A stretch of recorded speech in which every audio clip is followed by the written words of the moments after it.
Hello, my name is Marcus. I'm the compiler of a collection of therapy quotes entitled 1001 Windmills of the Mind, a collection of advanced self-help quotes taken from what's often called the psychodynamic or the psychoanalytic perspective, which long ago, as I understand it, was referred to by some as philosophical medicine or narrative medicine. But long ago, this perspective was presented through interpretive literature, literature that somehow, whereby the creative writer, the fictionalist, manages to present some unconscious truth through the story or the satire or the comedy or the novel or whatever form he's presenting it in. So that's called interpretive literature. Not all literature is interpretive. There's a branch of literature called escapism. It's not about helping you to understand yourself. It's not about self-knowledge or self-reflection or self-awareness. There's no real attempt to make you aware of yourself. The escapism stuff is just usually this packaged idea of romance fantasies or revenge fantasies, just to get you away, to distract you from your current issues, just to take you away in some other kind of fantasy place, and that's a defense against the pain of what you're going through right now, kind of thing. So you indulge in these kind of fantasies, and the fantasies give you good feelings, chemistry, but they're not there to help you know yourself.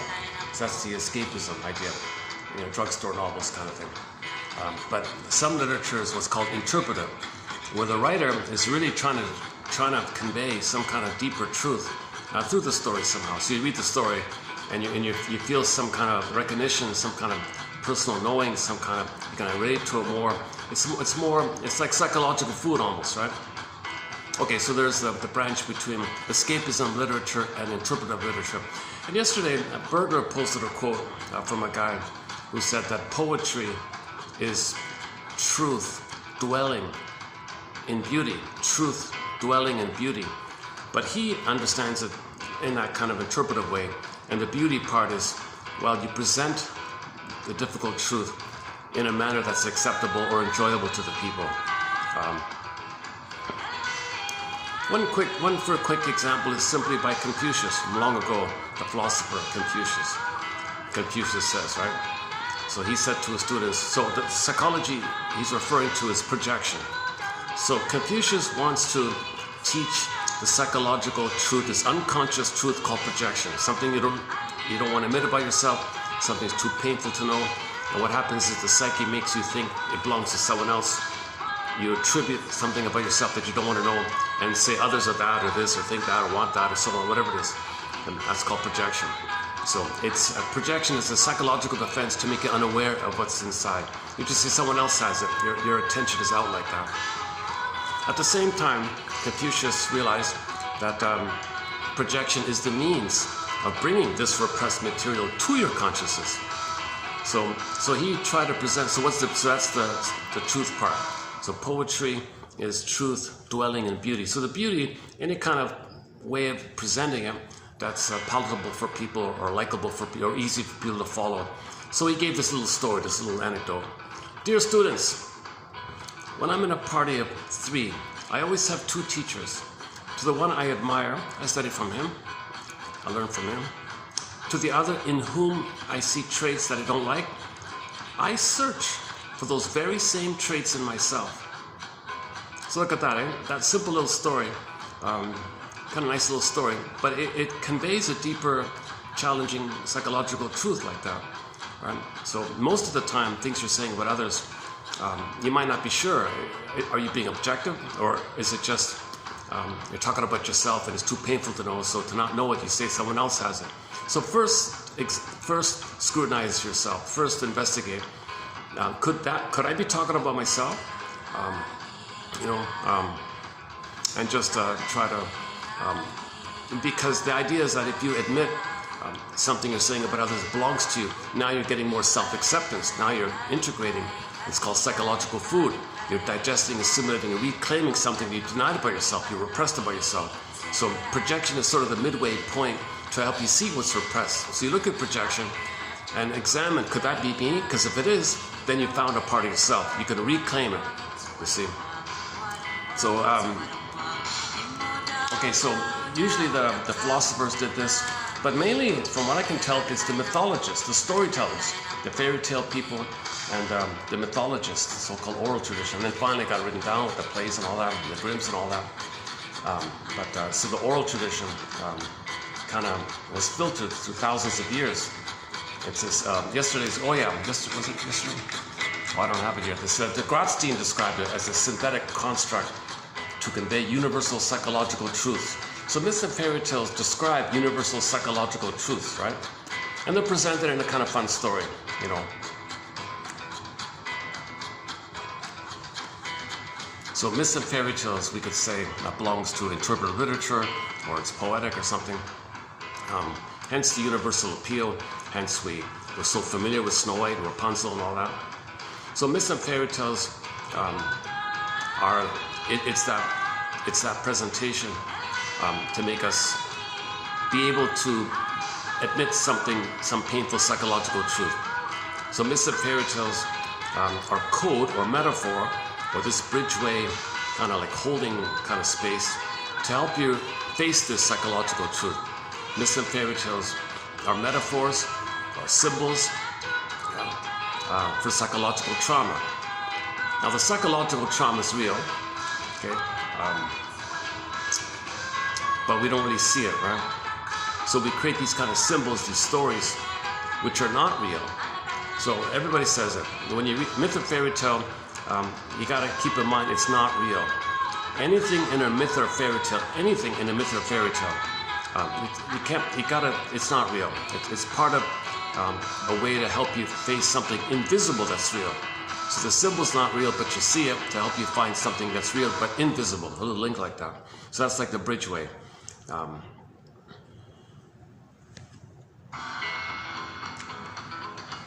Yeah, I got a very late start. It was raining much of the day, so it finally let up. So this will be a shorter video. I've started a new thing. Yesterday I tried an experiment where I played some of the quotes through the read aloud function on your iPhone. I tried it for the first time yesterday. My goodness, it's not bad. They got a male voice and a female voice. So I want to give it a try with some preview quotes coming up. It's on the music phone, so we'll get to that in a few minutes. But properly speaking, we'll be doing 30-31 in this video. But I want to do a preview of 30-40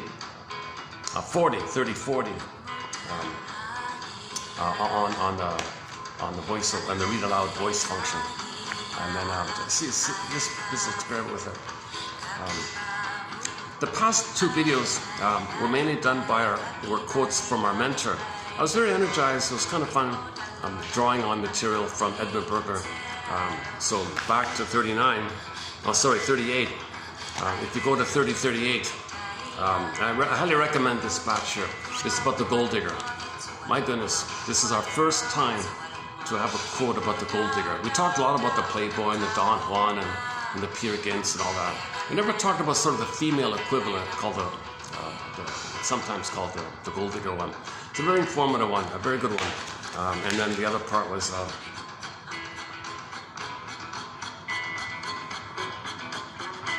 no, they're both about it. Yeah, they're both about it. The psychology, the inner psychology of the gold digger. How okay, so it's good. They're good quotes. They're really good quotes. If you want a shortcut, go to the shorts section in this channel and look up Gold Digger Woman parts 1 to 4. So you'll get 4 short videos, roughly 10 minutes all in. That kind of summarizes it. But I recommend reading the quotes, the full thing. And then yesterday there was a little miscellaneous quotes, one or two about the miser, and I want to pick up on the miser one as well, which that's coming up as well. So stay tuned. We got some good stuff as usual. So long ago, there's this innate drive for healing. There's something about it that if something's wounded in nature, it's trying to heal. So we're homo traumicus by one theory. We traumatize ourselves roughly 10,000 years ago, from the confused transition from village to pillage. And there's a whole topic about that. So let's not start. That's a 7-hour thread on this theory about the transition from Homo sapiens sapien to Homo sapiens tramicus, or Homo tramicus for short, or Homo psychopsychoticus, Homo neuroticus, Homo dysfunctionalicus, one guy calls it Homo economicus, focusing on the pillaging. And then you got it from village to global pillage, tolerant personality to prejudiced personality. And then, so this was like a bit of a, this is in correspondence to our discoveries of farming and agriculture, the serotonin, wanting more. And we kind of lost our way like that. So now we're plundering the planet for a quick buck, basically. So we're in this gobbling greed mode. Because when, hold on. But in the topic of, the gold diggers and the misers, it does kind of fit in as well.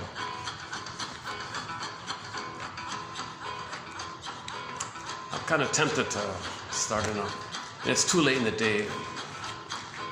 Let me be more refreshed. Let me be outdoors.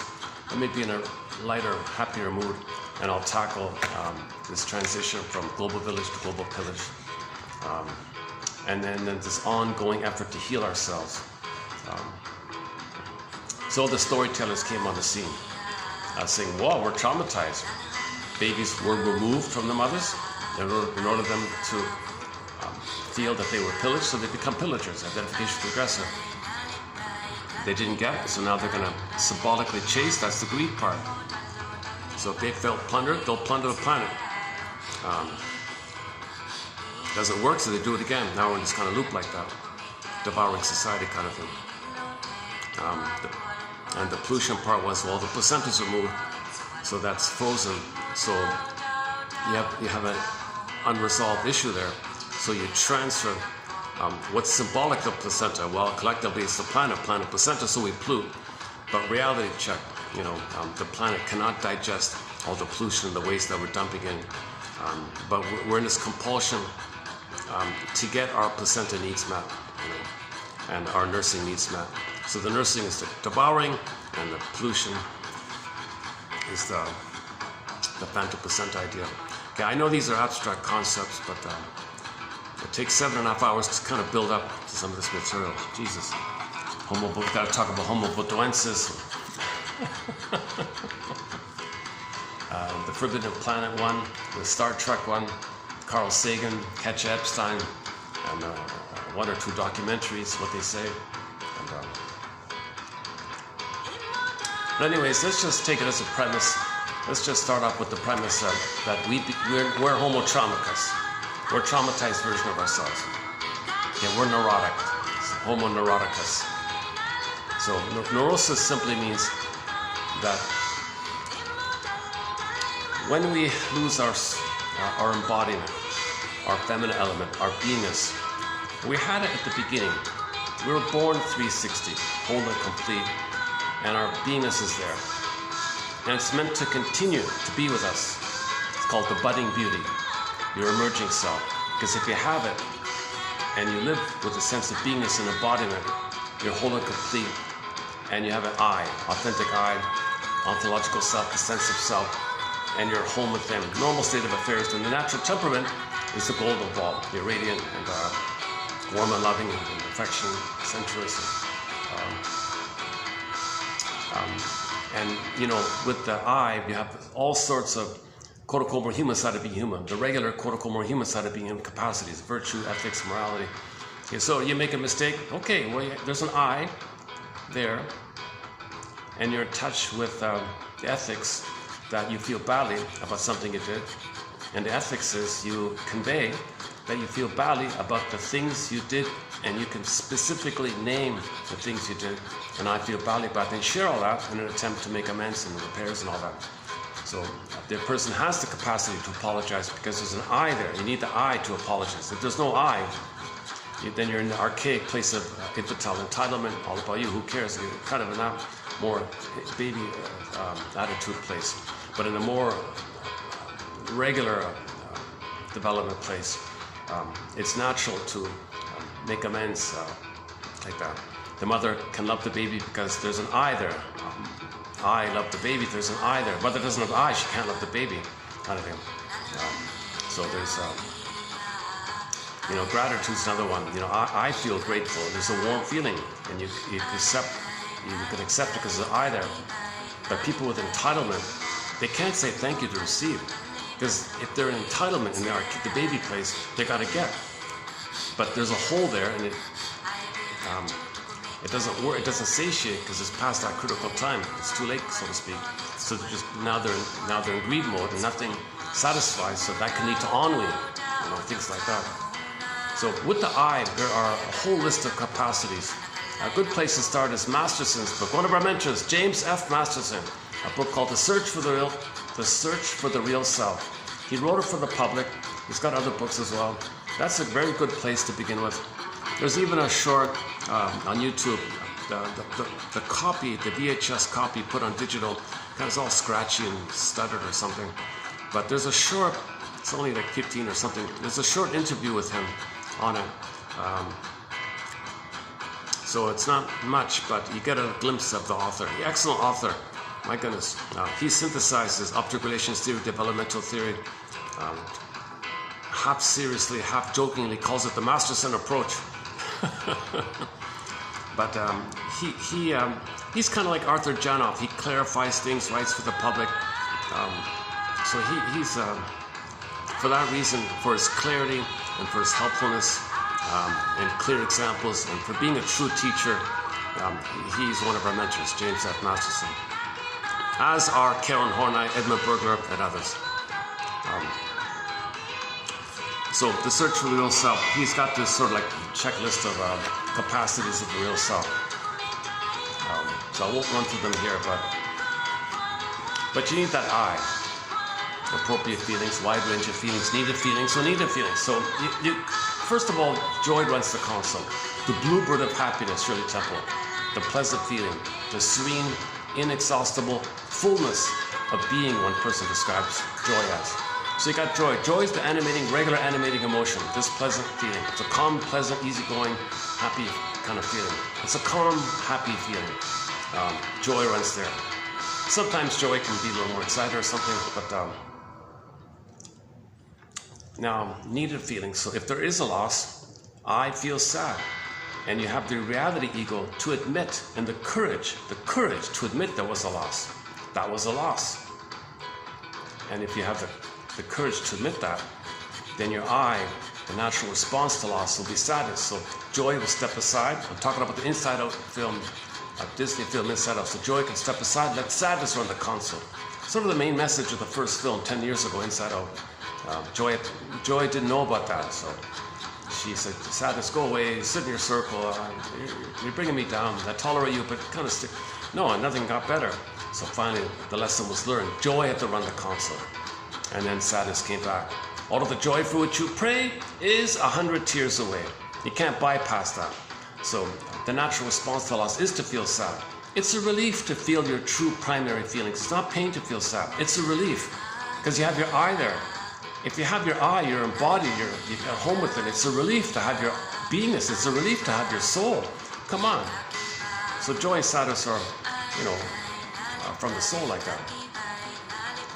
So you have your primary feelings with the I. Now look at all the complications that the I is missing. Well, first of all, how does the I get there? Well, that's called the beingness.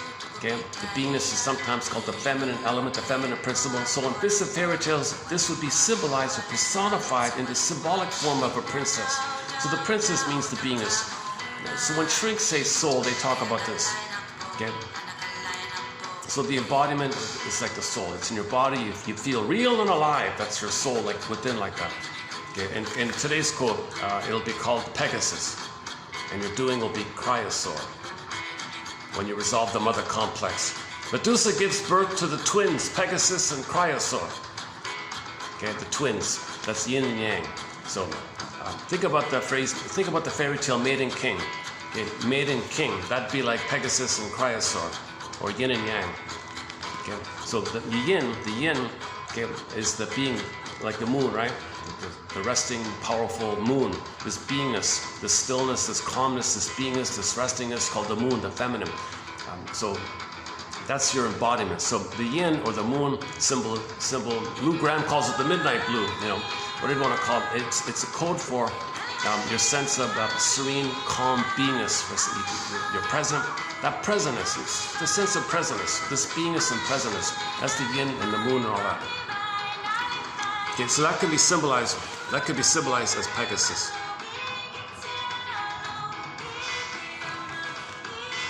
So when you have your feminine, okay, when your feminine is there, your beingness is there, then you're doing the masculine. Okay, it's gonna be healthy, and it'll be an expression of your beingness. Now, with the beingness, with the Pegasus, okay, you know what's unique about you, and when you express what's unique about you, the Great Spirit makes everyone a little unique, and we're conscious of it, so we express that via the conscious of it. Because we have it there and we're conscious of it. That's called meaning and a path with heart and pleasure. So there's an added kind of pleasurable feeling of your soul in flight or something. So Pegasus can fly. And then the sword part, okay, that stands for the active expression of your beingness. Okay, so the Chrysaor, the masculine, okay, this is the masculine character. So that's kind of like putting into expression your beingness. And your neediness, what's unique about you, your gifts, your treasure, and you found some way to express it. So that's your truth and the beauty. Truth and beauty, so your poetry. Everyone's a poet. Everyone's meant to be a walking poet, I guess. Everyone's meant to be a kind of like we could say like, if we use that quote, poetry is truth dwelling in beauty kind of thing.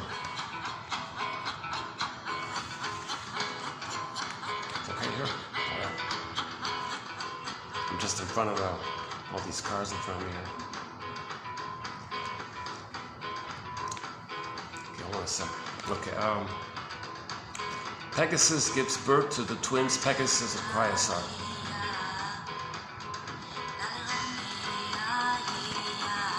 And again, Chrysaor has the golden sword.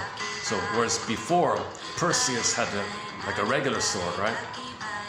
And when it hoofed to the gold, that implies the golden ball. Okay? Your masculine comes from the feminine. So the gold is kind of like your soul, and now you have this ability to discern, to identify, discriminate, and you make choices, accurate choices. And, it's not a violent thing. Again, these are metaphors. Right? Okay, we'll get to the Perseus and the sword, the reflection, the shield, and the sword of discernment, discrimination, reflect, discern, reflect, question, reflect, understand, reflect, okay, question, wonder, discern, discern. That sword means discern. Is it this? Is it this? It's just your inquiry about things. Is it this? Is it this? That's all it means. The sword of discernment, the sword of discrimination. It's not a physical. Like, don't use pop culture to interpret this fairy tales. That's nonsense, right? There's nothing interpretive on TV in this kind of area. You got to read how the shrinks interpret myths and fairy tales as code for psychological trauma. So myths and fairy tales are like dreams, right? You treat an entire fairy tale like a dream belonging to a person, even. Just like a person wakes up, everything he remembers came from him, came from his psyche. These different elements, these different sequences, all came from within. That's the soul story. So you treat dreams like a soul story. You interpret myths and fairy tales the same way you interpret dreams, kind of thing. And there are common, in myths and fairy tales, they reflect common psychological patterns of homotraumicus. We're all homotraumicus, and that's why the motifs in myths and fairy tales are the same all over the place, north, south, east, okay, whatever. It's the same.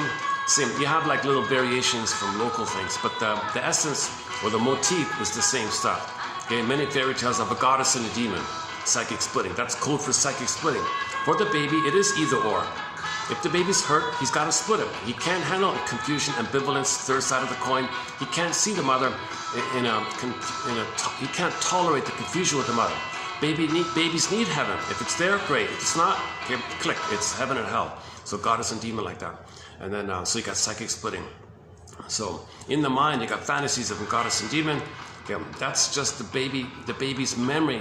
The baby's understanding of the mother can't be seen as a human mother, and he can't tolerate the mother being confusing. So he creates two mothers in effect, but everything's exaggerated in the baby's mind. Pre-robe, so ends up with goddess and demon. That allows him to deny that the mother's a monster and think the mother's a goddess, what he needs. So he coped, baby coped. The baby coped. It's a trick of the mind. It's a defensive maneuver of the mind, hence they're called defense mechanisms or psychic defenses. He's got to protect himself. He's got to find a way to adapt to the misattuned, malattuned mother. So temporarily, most theories, all babies no mother's perfect, so all babies are going to start off like that. All babies start off after their birth. Mother, you're doing it wrong. What's wrong with you? He's in rage. You fuse the mother, misattuned, malattuned, using the baby or not around, didn't want the baby, or rough handling, or angry, or whatever's going on with the mother. If the mother's not meeting the baby needs, he's going to be enraged finally. Okay, you take the baby's rage. Okay, he's one with the mother. You got the baby's rage. Put the image of the mother, the baby's rage, and the picture of the baby's rage and the mother. Shake it up, shake her. Poof! It could be a minotaur. It can be any kind of a guy with the horns. Cyclops. It could be any kind of devouring monster, devouring witch, wicked queen, whatever. Some scary entity. Sometimes it's half and half human, half animal. Some kind of, because the mother is not fully human, so it's like a half animal idea. She's not acting fully in a loving human way, so it's more survivalish like that. So half and half, the chimera one. So this can take so many forms. The image to the mother. Now the baby looks at the mother. So then he creates this image in the mind called, let's just say, the Perseus or the Medusa, or some kind of scary thing. By the way, in the unconscious, you got the labyrinth. In the center of the labyrinth, okay, you got the Medusa, the mother complex, or the Medusa in the cave, etc. The primal confrontation, Grassin calls it, the primal core, or what's it called again? The object of confrontation, the primal issue. So before you get to the cave, before you get to the Minotaur, there are numerous preliminary things to do. But anyways,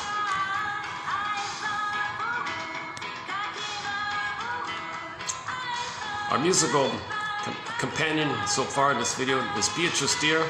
This is her main hit off her album called My All To You. A great album. I think that's her best album, called My All To You.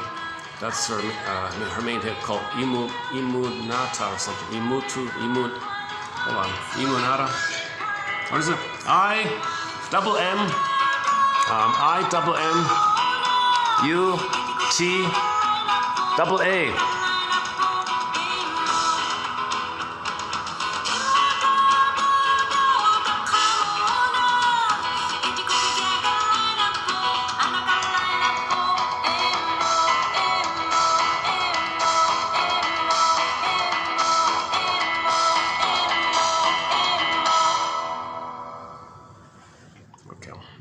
Pause on there.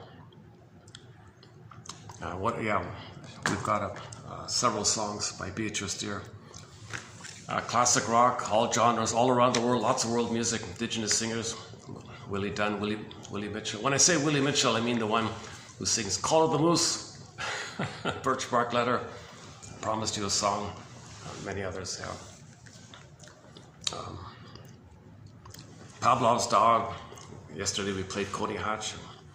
So we got an incredible soundtrack. Okay, let's pause on the music a bit. So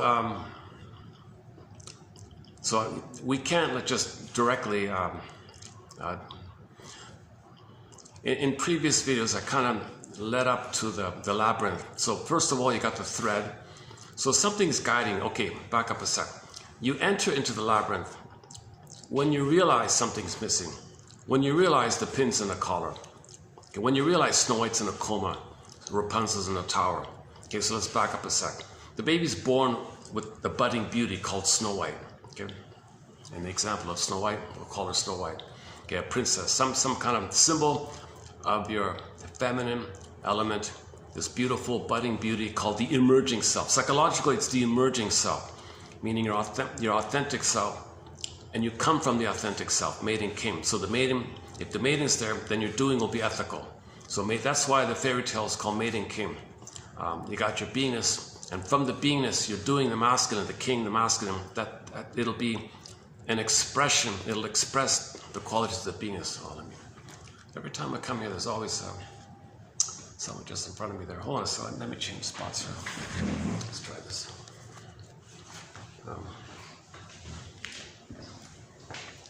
Just a coincidence, I'm sure. Okay, I don't come here too often, yeah. Let's just hang on here for a bit. And I block it, all right, I think it's okay.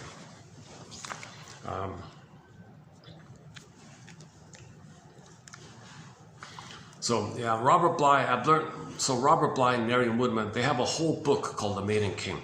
The whole book is an interpretation of that one little fairy tale. Can you believe it?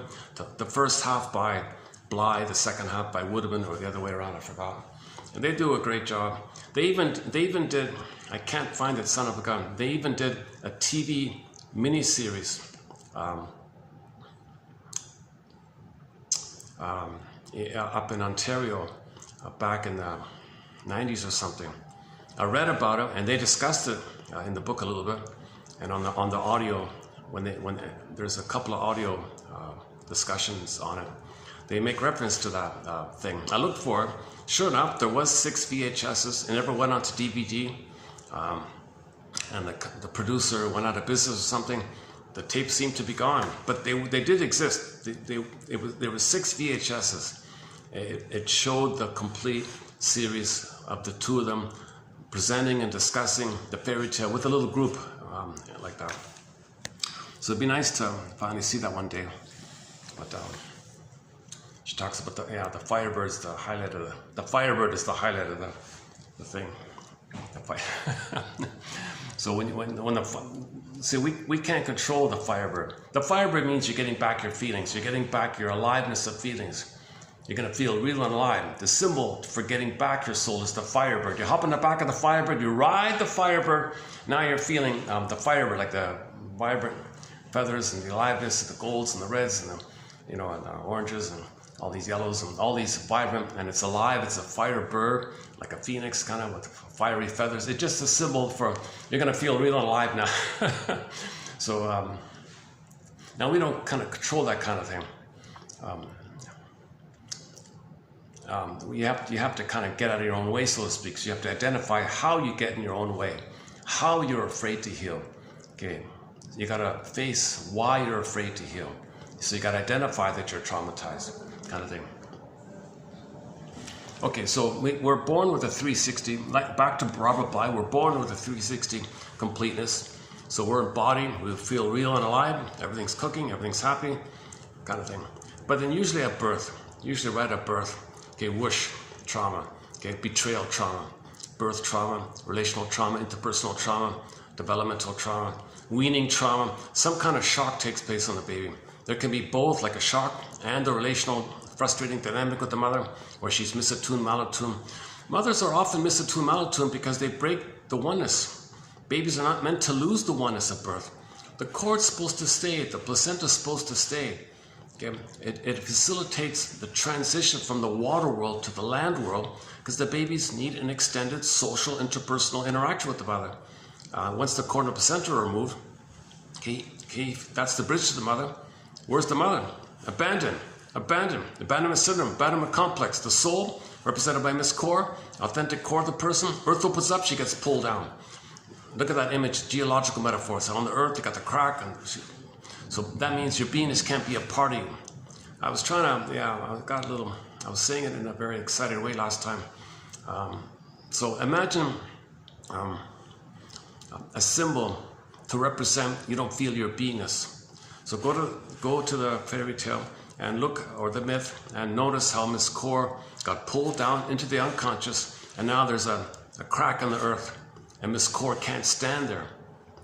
So a person can't feel their beingness because Miss Core got zooped out. Now you get this hole like that, and you can't. It's painful to lose your soul. Now the mercy is, Dickinson says, you go into a swoon. There's a pain so utter, swallow sup and sup, then you go into a swoon.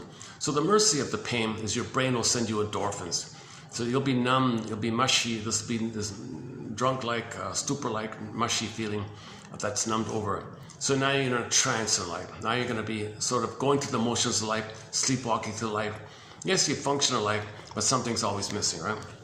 Dickinson says you can go around, across, but you can't like step there. Okay, the tribute to this was the Inside Out, back to Inside Out, the second one, the 2024, June of, 1 year ago, June, almost a year ago, June 2024, Inside Out 2 came out. I think it's the second greatest selling animated film of all time, next to Nadja 2. Is that right? The number one is Nadja 2. I haven't seen it yet, but Inside Out 2, the number 2 best-selling animated film of all time. It's pretty good, right? That's encouraging that people are watching a metaphor of trauma. Inside Out, I regard Pete Docter, the guy behind him, as a soul doctor. Pete Docter, his name, he's a soul doctor, because he's making it very simple, very vivid, very clear that there is trauma. He's giving you emotional literacy. He's showing you the hero's journey and the kind of aspects of the hero's journey. You're riding the broccoli boat, the avalanche. In Inside Out 2, when they ride the orbs rushing up, that's the Firebird, that's the Phoenix one. They're rushing up to the top like that. You're getting your Venus back. There's a lot of, they don't show you Baba Yaga, but they do show you the resolving psychic splitting. So in Inside Out 2, you do see the character Riley, facing the splits. Okay, because when the mother's a goddess and demon, that's part representation of mother is a goddess, part representation of mother is demon. That corresponds to two-part self-representations linked to those two-part other representation. So the part goddess part of the mother is going to link to a part self-representation. Got to be special, delusionally good, always excellent, nothing ever wrong. So that was the Joy character. They called her, you're delusional. So this is this exaggerated sense that you're special, you're chosen, you're blissful, you're always right, and everything's, her slogan was all good, it's always good or something. So she was extremely Pollyannic and bouncing around with this, never admitted any kind of feeling. So her attitude was, she's a king and a god, a little princess, and knows everything, stuff like that. And then the split side for the demon, the monster one, that's closer to reality, more of the trauma. So the closer side of the false belief, okay, was the part represented by anxiety. I'm always no good, what's wrong with me, defective, wrong, like that. Neither are true. The baby's neither. He's not a special, chosen little whatever. He's not always a defective, no good, whatever. He's not like that. But that's there in correspondence to the mother. Now, when you resolve the issue of the mother and see her as a human being, okay, then you're resolving the splits, and you got to find some way to tolerate the two. So that corresponds to the self side of tolerating the self, which you see in the film. So you saw right there, I'm always no good, no, I'm special, I'm always right, I'm defective, no, I'm perfect, no, I'm worthless. She had this kind of either or. I'm a good friend, I'm a bad friend. She had these simple kind of either or things. And you saw the group hug that represented trying to bring together correspondence to understanding the mother as a person. You understand yourself as a person, mother's a person, you heal the splits, mother's a person, you're a person, and then poof, you got your beingness, a new sense of self. So they showed you a kind of like a new symbol representing like this little diamond, looked like an atom or something, and that's a new sense of self. And the previous sense of selves were absorbed into the authentic, broader, complete sense of self. And those other opinions of yourself were gone, were basically gone. Similar to the film, The Three Faces of Eve. The film starts off with the lady being either Eve White or Eve Black. Okay, so similar idea. She's always depressed and no good. That's Eve White, or she. Actually, in that one, they did identification with the aggressor. So she was sometimes the child becomes the mother. That's the Eve Black one, and treats others badly the way she was treated. So either you play yourself, you're sad by what happened, and then or you cross over and you're dangerous. So the daughter was depressed around the mother when she was Eve White.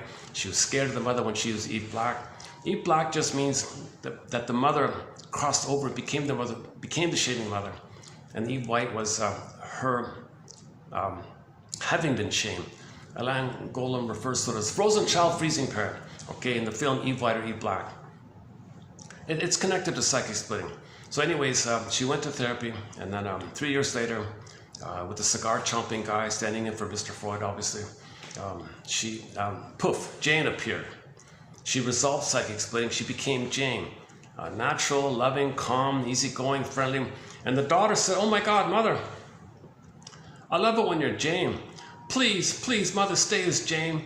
Please stay as Jane. Don't go back to the other ones, please." When you're Eve White, you bring me down. When you're Eve Black, you scare the bejesus out of me.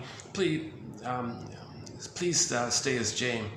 So the shrink tested it out. Hypnosis. Where are you, Eve White? Nothing. Where are you, Eve Black? Nothing. And so she was Jane. She was integrated. She was whole. She absorbed.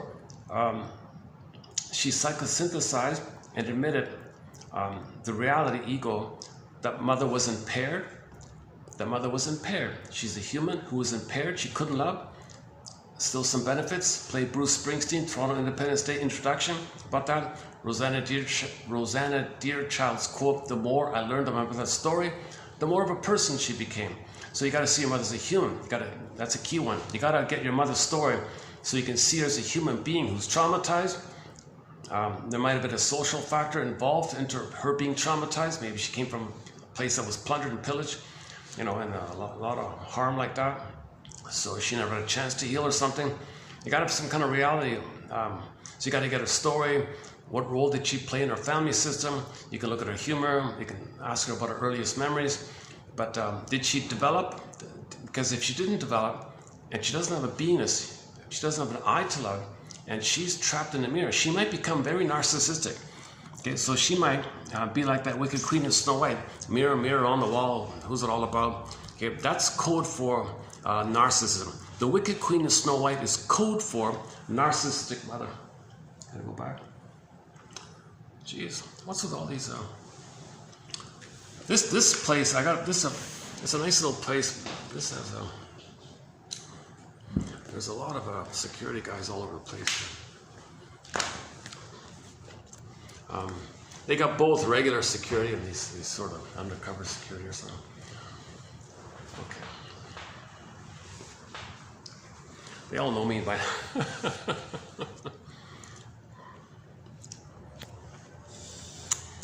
It's just right in front of me there. Okay, let's just keep going here.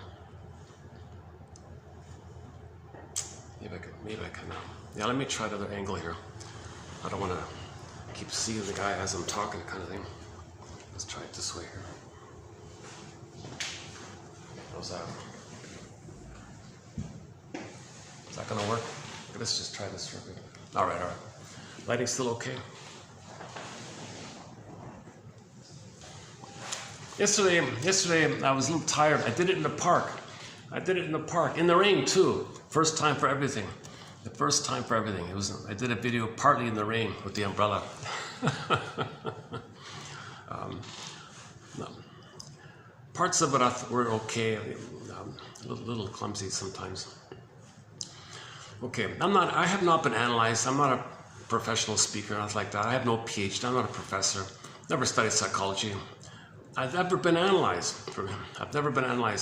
Played Joni Mitchell's song, "This Flight Tonight." If I had the funds, "This Flight Tonight," made popular by Dan McCafferty, written by Joni Mitchell. I'd be on this flight tonight and find somebody like Burglar or Masterson, and somebody like that, and see if I could do a full analysis and confront my fear of healing, face my fear of healing, have the support that I can heal. And when the Firebird comes, you hop in the back of the Firebird, you ride the Firebird, called emotional knowing. When you get your emotional knowing, that means you can assimilate, you can accept your full story. When you have your story, much of your story is unknown to you.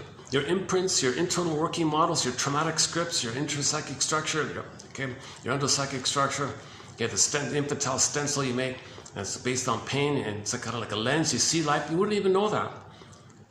If you don't know that, and you're being driven by that, you're missing yourself. So when you face that, shine a lantern on it, and go in the labyrinth with the thread. So the shriek would be like the thread, help guiding you a little bit. Okay. Or the alternative is these quotes are kind of like a thread. So for myself, these quotes are like a thread. 1 out of 10. Yeah, yesterday's topic. 1 out of 10. Somebody said,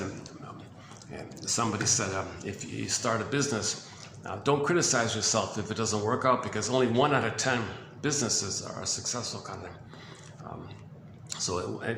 Interesting figure, because roughly when we post 10 quotes, 1 out of 10, it seems to be quite helpful. Oh good, he drove off.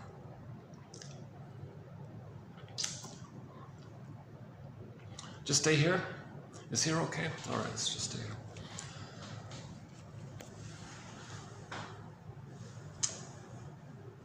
Okay, where are we here? I'm a little bit bouncing around kind of thing.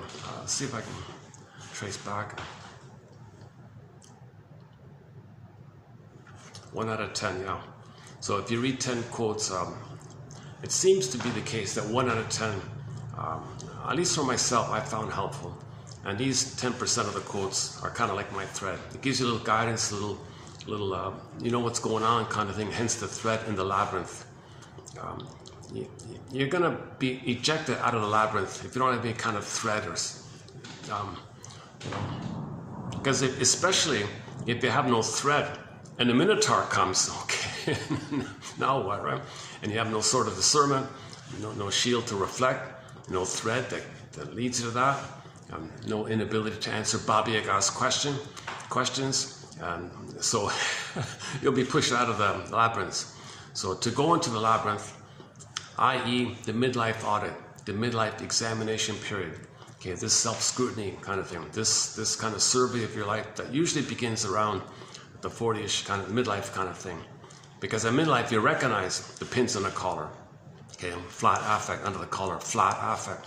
Okay, so let's go back to that one. So Robert Bly, we're born with the 360. We're born 360, right? But most of us are frozen. Most of us, the being part of us, the feeling self, the ontologist, goes frozen. It kind of goes numb, flat. So the image is in the Maiden King is the pin goes on the collar. Okay, so under the collar, the jargon is flat affect. The emotional body goes flat, kind of thing. So we don't feel really real and alive. And to the Velveteen Rabbit story, where the stuffed rabbit keeps saying, "I want to feel real." What does it mean to feel real? Yep. Now, yes, we function above the collar, like we understand all that. We're in our head a lot, but we're not really feeling too much, kind of thing.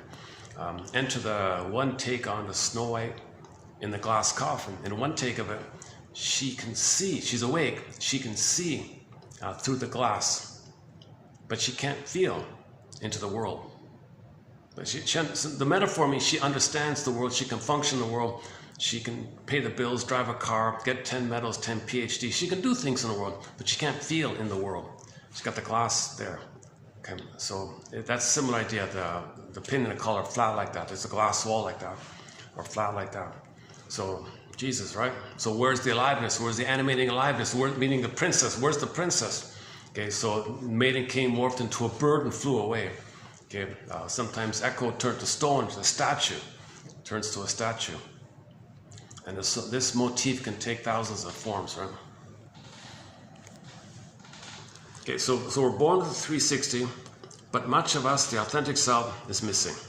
Okay, Earth opens up, this core gets pulled down. Now we have this metaphorical image of the chasm in the Earth, geological metaphor of the chasm of the Earth, and then our soul got pulled down like that. Okay, so in the Greek myth, Miss Core's on the field, Earth opens up, and then she got pulled down like that. Now, okay, back to Inside Out 2. Okay, you see a tribute to this with the chasm scene. They show you an Earth in the unconscious. They show you this chasm. Like, whoa, right? And the associated emotion for that feeling, they chose sarcasm. So these little mind workers called the sarcasm workers. They were very sarcastic people, very bitter, angry, kind of, because the theory is, of course, you're going to be angry at losing your soul. So they were very hostile, angry people, and the surface on the conscious, what was on the console for the underlying sarcasm mind workers, because due to the chasm was the ennui character, very sarcastic character, Miss Ennui, right? Ennui is much more than boredom, by the way. It just doesn't mean you're simply bored. Ennui means you got everything, and now what? Now you feel ennui. And so now you're very sarcastic. So that typically the slogan, the line is typically wealthy people. They've got everything, and now what? So that they develop ennui.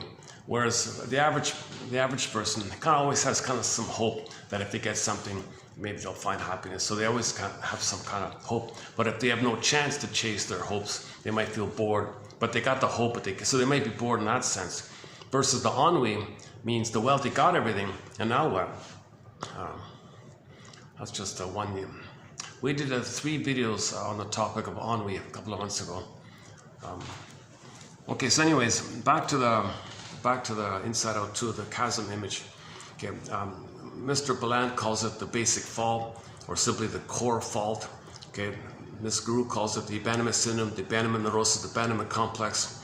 Okay, this haunting feeling, this empty, haunting, hollow feeling that some fundamental wrong took place between the baby and the mother. Some core fundamental fault took place, and the soul flew away, pinned in a collar. Okay, now, the princess Snow White, go back to Snow White, the regular one. She's in a coma, hypothermia, emotional coma. She's deep sleep. She's out of it, kind of thing. And Rapunzel in the tower, etc. So that's a core fault. To lose our soul, to lose our body, to lose our beingness, the major. We live to the extent that we feel embodied. We live to the extent that we feel.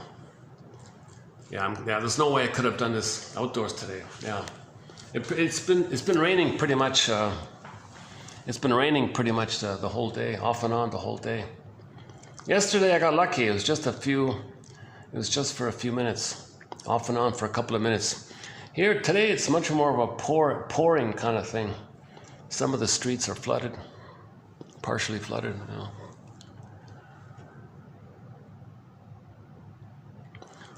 The songs in our soundtrack related to rain are Jose Feliciano's song, Rain. I can't play it due to the copyright issue. Listen to the falling rain, listen to it fall.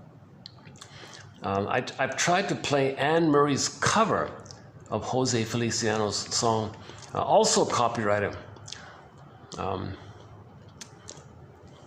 Another one is Tears in the Rain by the classic rock band Triumph. That's a good song, Tears in the Rain. And a couple of others, you know.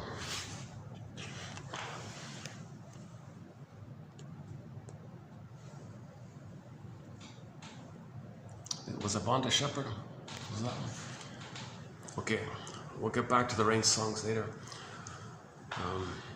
Yeah, the Jose Feliciano one, there's a line in there. As long as we're together, who cares about the weather? Come on, darling. As long as we're together, who cares about... Listen to the falling rain. And with every drop of rain, you know I love you more. Let it rain all night long. Let my love for you grow strong. As long as we're together, who cares about the weather? Jose Feliciano. He does an honorable mention cover of Windmills of the Mind, our theme song. That's a very hard song to sing. Hundreds of people have tried it. To my estimation, only 2 people have pulled it off. Katja Epstein in German, her German cover, which is our theme song, and Barbara Lewis in English. The Barbara Lewis one, I'd love to play it, it's copyrighted, but I can play the German one. It was only on vinyl back in '69.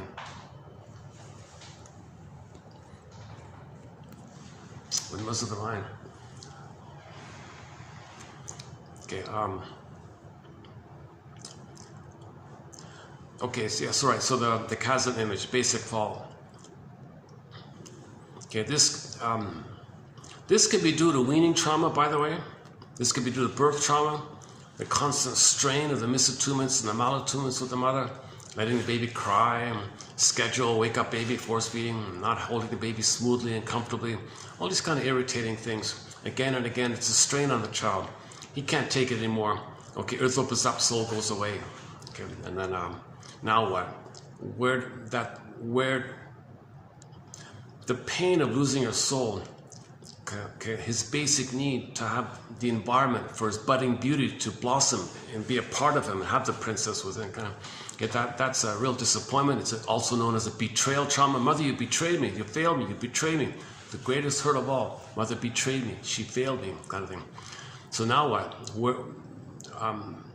The child thinks if he can't live in love, his needs weren't met. The natural response is that he thinks in his imagery, mother's a monster, kind of thing. Now he's got a huge sense of jungleism thinking. Okay, now his life force is devoted to the survival limbic system, the amygdala, the spine, the tip of the spine, called the survival part of the brain. Okay, the limbic system, basically. So it's meant to be for the loving self, the beingness. It's not, the beingness is gone. So where does the life force go? Well, it goes to the agenda of the trauma to deal with the trauma. First things first. Mother traumatized me. Got to resolve this trauma. Now the person's focused mainly on this unresolved trauma, unmourned losses, unprocessed trauma. Can't even know it. Something happened. It's recorded in the body, implicitly known, procedurally known, but he can't think it. Scarecrow has no brain. Can't think it, but it's known. The unthought known. Now he's got a wiring there, a model there, an imprint there, a schema, schemata, and so on. So his energy, his life force can't progress further. So his development, his emotional development is stunted. And it kind of, so that's why it's called stunted development, arrested development, developmental arrest. And there's some kind of fixation now in the sense that something's blocking him. There's a thorn there. Something's blocking him for having his beingness to come back. In fact, it gets to the point where if the child does cross over and become the aggressor and doesn't have himself, he's in a huge dilemma where first the soul was afraid of the mother, so it went away. If the child becomes the mother, you can imagine that. What's going to happen to the person's soul? It's going to fly even further away. It's one thing that the child's soul flew away because the mother was misattuned, but the soul sees, hey, they become the mother, they crossed over in the Faustian deal, fly away further. Hence the title, One Fairy Tale, Go I know not whither, and bring back I know not what. So if the child makes the Faustian deal, becomes the mother, his soul flies further and further away. So at midlife, it's like a huge journey to get back your soul. So you got to unblend with the mother. It means you got to face the Minotaur. The Minotaur means the mother complex. Perseus, and so the Medusa and all those characters.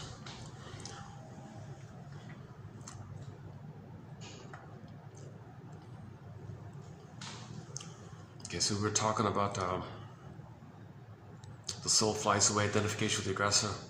And before that, what was it? I'll send them again. I want to be kind of coherent. When I go off on little branches, I want to go back on the main branch. But sometimes I go off on a small branch.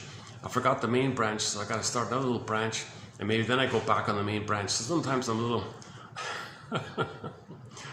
Sometimes I get back. Sometimes I miss it, kind of thing. Well, okay, we mentioned the Minotaur, so why don't we were talking about the chasm, inside O2 chasm. Okay, so the weaning trauma can cause it, the mother's misattunement, and the mother feeling resentful at the idea that she's supposed to give. Remember, the mother needs to have a beingness to love. She has no beingness, so she can't love. So now she's like the wicked queen. Okay, so the baby comes. So any child, any baby who's born to a narcissistic mother will feel that the mother's good in the womb. But at the moment of birth, with the betrayal, that same woman is seen as the wicked queen. It's not, the wicked queen is not a separate stepmother. They say stepmother in a fairy tale when they wrote it down, but before they wrote it down, in the oral tradition, the context was there. People knew it was the mother. So it's the same woman, okay? The good mother in the uterus, and then the same woman being a narcissistic mother, poof, into a wicked queen. Things are exaggerated in the baby's mind. Okay, so the good mother, they say the good mother died at birth. And at birth, the mother poofed into the wicked queen. Where's the good mother? Where'd you go, mother? Where'd you go, good mother? Oh, she's quote-unquote dead, kind of thing. Now you have the memory. You have some memories. That's why you have some memories called the fairy godmother or something. You have some memories of some goodness with the mother, the oneness of the mother. You have some memories like that. So there's always some kind of support. There's always some kind of unconscious memories of something supporting you like that. But the child needed the good mother to be there at birth. and go through a developmental process for the first 4 to 5 years, kind of. 3 to 5 years, kind of thing.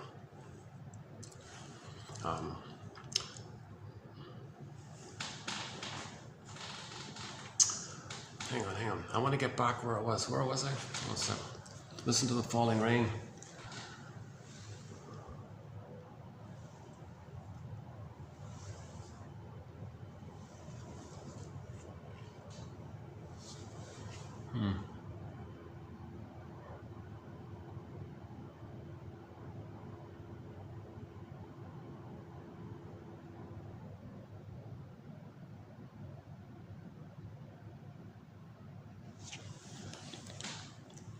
Well, anyways, let's just stick with the memories being there.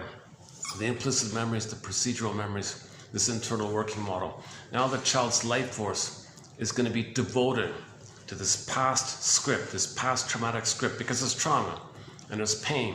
The organism seeks to get out of the pain, and there's pain like that. So enter repetition compulsion. Enter repetition compulsion. The idea being that if the person can somehow cry for love again, because there's no time, maybe mother will provide the love, but there is time. But the person's going to repeat anyways, but there is time. But that part of the brain doesn't know time. And the mother, so in the beginning, the mother's missed too, and it happens again and again and again. And then finally, the wiring is all laid down. And now you're entering into the real world. Nobody's your mother in the nursery, and you're still repeating, oh my God. Now you're neurotic and dysfunctional because you're transferring the issue with the mother to people in the present. Beyond that time, that's dysfunctional. And you're not living in the present, you're not loving in the present, you're not being in the present. You're just using the present as a staging ground to reenact the stencil imprint into the present and brush off the reality of the present and just fit in what you need to see to fit the template, see the present as the past, to replay the past into the present. So the present is called the presenting past or the presented past. Or due to the compulsion to repeat, we transfer the past to the present and act it out, like acting, like theater. So the present is just a theater thing. So you search for symbols of mother, because you can't search for actual mother, because you're out of the nursery, but you got a need for mother. So in the present, you search for symbols of mother. Okay, yesterday I ran through that with the cookies and ice cream and the beer and the money stuff and money neurosis. So money neurosis is when you transfer this battle with the mother in the area of the money, it's money neurosis. That one, the Burger's book. So the miser can be there, and the spendthrift can be in there. All the gold diggers are in there.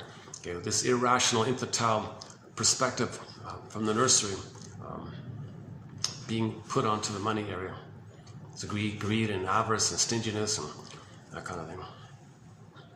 So we'll have a couple of quotes on the stinginess topic.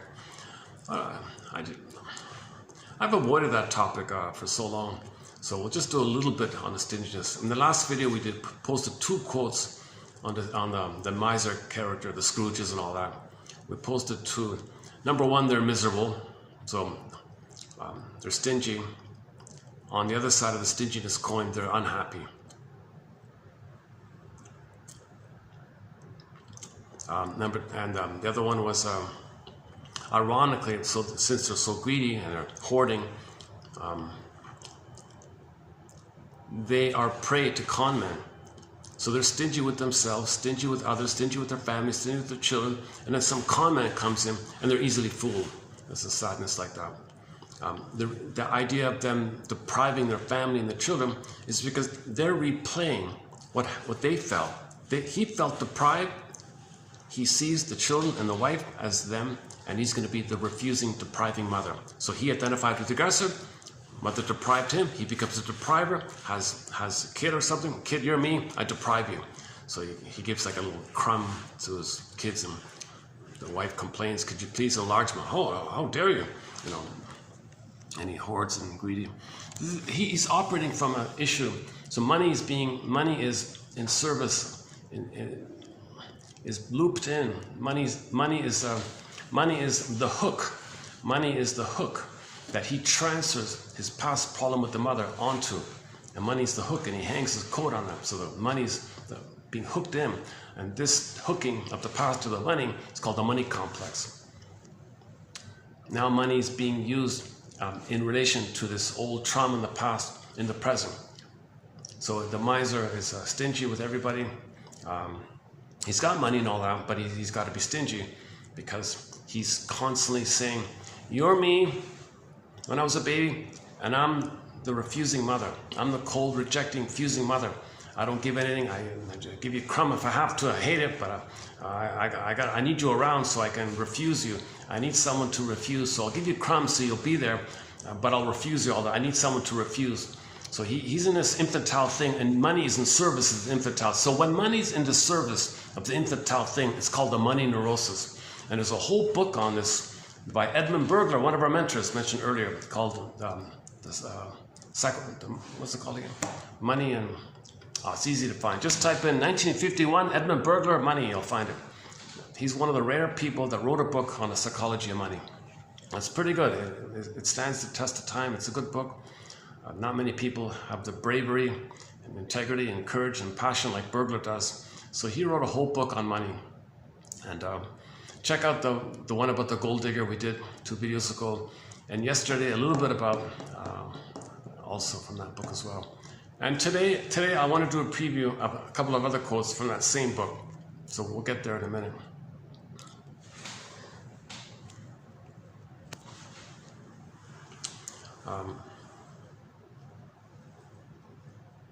Oh boy, now I really went off topic, right? Okay, so we're talking about the chasm. Weaning trauma can cause it. The child's not ready to have his needs unmet, to be refused, to be used. If the mother doesn't treat the baby like a human being and meet the baby's needs, okay, earth opens up, soul goes away. Okay, pin goes in the collar. Okay, he can't have his beingness. There's a memory of this. His life force is dedicated to this memory because this memory is the cause of the trauma and it reflects his efforts to get mother's love. Now he's stuck, frozen with this unresolved, unfinished business. Mother, you hurt me. You're supposed to love me. I've got this traumatic attachment with you. I want a loving attachment with you. I can't relax and love the present. I can't just drop this whole thing like a hot potato and just forget it happened and love in the present. No, my system, my whole system is terrified. I have deep existential conclusions about me and you and the world. You're the world for me and me and this happened. The child needs to be seen and mirrored by the mother and soothed by the mother. Baby has certain basic needs with the mother, and none of that's met. None of that's met. So he's kind of like hoping to get those needs met. So when needs are not met, we then end up with the unconscious hope for the fulfillment of those old unfulfilled needs. So the neurosis now is, he's going to repeat. Okay, now there's several parts here. So part A, okay, he's going to search for symbolic mother. So he reached out for mother, mother rejected him. The compulsion, pain, need mother, pain, conflict, pain, but need. So all that's going to happen is he's going to reach out again in his hope, relentless, unreal hope, but it'll be rejected. So in the present, he'll reach out for mother's love, and of course he'll be rejected. No matter how he reaches out, no matter what symbol of mother he searches for, if the symbol is not real, he'll be rejected. Plus, he won't accept anything good from others because he's got to brush it off to fit the stencil. So he's got to see the stencil, hoping that the stencil, in place of it, would be a loving experience that allowed him to keep his beingness in his soul. So it's dysfunctional to transfer this stencil from the nursery all your life to everybody in life, because you're not in the nursery. But again, that's the puppet master in us. That's this driven thing in us. It's powerful, hence the iceberg metaphor. Okay, we think we're just the tip. Okay, so the iceberg isn't controlled by the little part you see on the surface, but we're kind of like that top part. Oh yeah, that's all there is. Oh, there's a whole block of ice underneath. That's driving the whole iceberg. You're basically very little. You have very little say in it. Berger's joke about it is, one of Berger's jokes about this is a kind of half joke, half serious. Is Imagine a very luxurious kind of place, and you don't know who the owner is. He's kind of invisible, right? Maybe he's on a yacht somewhere on the Virgin Islands or something. You don't know who he is. He's invisible, unknown to you. But he owns the whole massive complex, whatever it is. And he's kind of invisible. Imagine that the complex has a doorman, and he's kind of braggadocio, this guy. You know, a little bossy or something. Thinks he's so important or something. So we might be kind of like that braggadocio doorman, unaware of the owner on the yacht. So who has more power, the owner on the yacht or the braggadocio doorman? We think we're kind of like the doorman, unaware of the owner of the thing, whatever. Just an approximate, yeah, just an, maybe not the best one, just an approximate. Iceberg is still pretty good, right?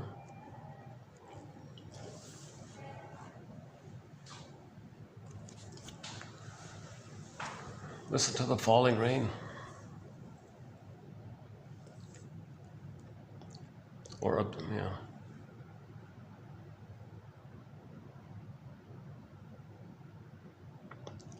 As long as we're together, who cares about the weather?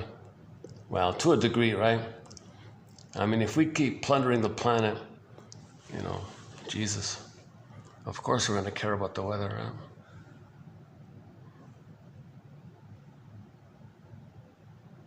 See, that's a good example of the puppet master. We're plundering the planet for a quick buck. That's the greed side of it all. That's powerful. That's a compulsion. The only way out of it is consciousness. Michael Jackson, you want the outer to be better? Well, fix the person in the mirror. Because your outer behavior will be a reflection of your inner personal psychic condition. As above, so below. So inwardly, the baby didn't get his needs met. So outwardly, we gobbled the planet, symbolically trying to get those old unmet needs met. The outer is a reflection of the inner state. As above, so below. So heal the below, and the outer will reflect a healed place. So when people are healed, the planet, our doing will be,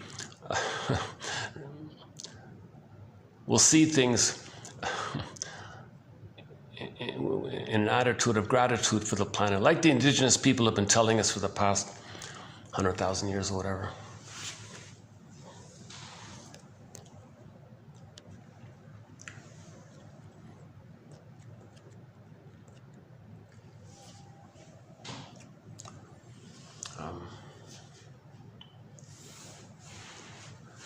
Okay, where are we here? I'm feeling a little kind of distracted for some reason here. I've got all the hotel guests on the side here. No, actually, I'm making, okay, no, like, hang on. I'm being neurotic, right? If I do that. Yesterday, we posted a bit of a checklist. Yeah, check out yesterday's checklist to decide whether or not you're neurotic or not.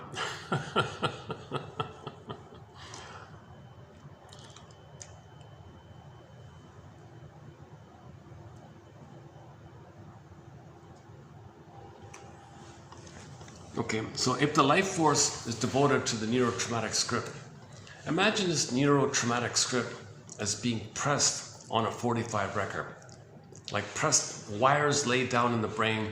Imagine the metaphor being grooves on a 45 disc. Back to Edmund Burglar.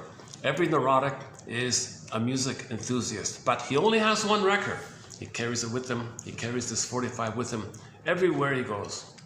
Every time he sees a turntable, with never-ending fiery ardor, he says, the neurotic reels off his one tune.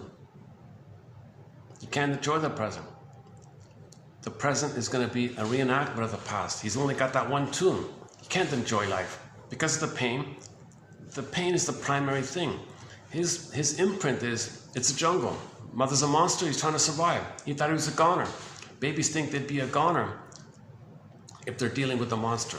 He copes psychic splitting, but it's delusional. He doesn't have his beingness, so the monster's still there. Although he can split, oh, there's a goddess, but the monster's still there. He can't have his beingness. Splitting precludes beingness. Splitting, psychic splitting precludes or prevents or blocks your beingness. Remember Riley, she had to face the either or. You have to find the both and. If you maintain the splitting, you can't get the star, that little atom-like, diamond-like symbol that they showed you.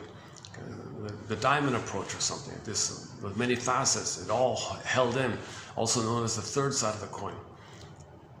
So that's why when Baba Yaga appears in the labyrinth, she says, are you willing to see two sides of a story? Do you still think in terms of jungleism terms, either or terms, adversarial terms, oppositional terms? Then you can't pass, you can't heal. You're not ready to face the Minotaur if you still have this either or. If you have this jungleism attitude and you apply the jungleism attitude to your mother own complex, the mother complex will get bigger. So she's protecting you because it'll get worse for you. If you have this kind of jungleism attitude towards your own trauma, like you're traumatized, you want to have an aggressive attitude toward. See, it's a different attitude. Like the famous line, you can't solve the problem with the level of thinking that created it. Mr. Whoever said that.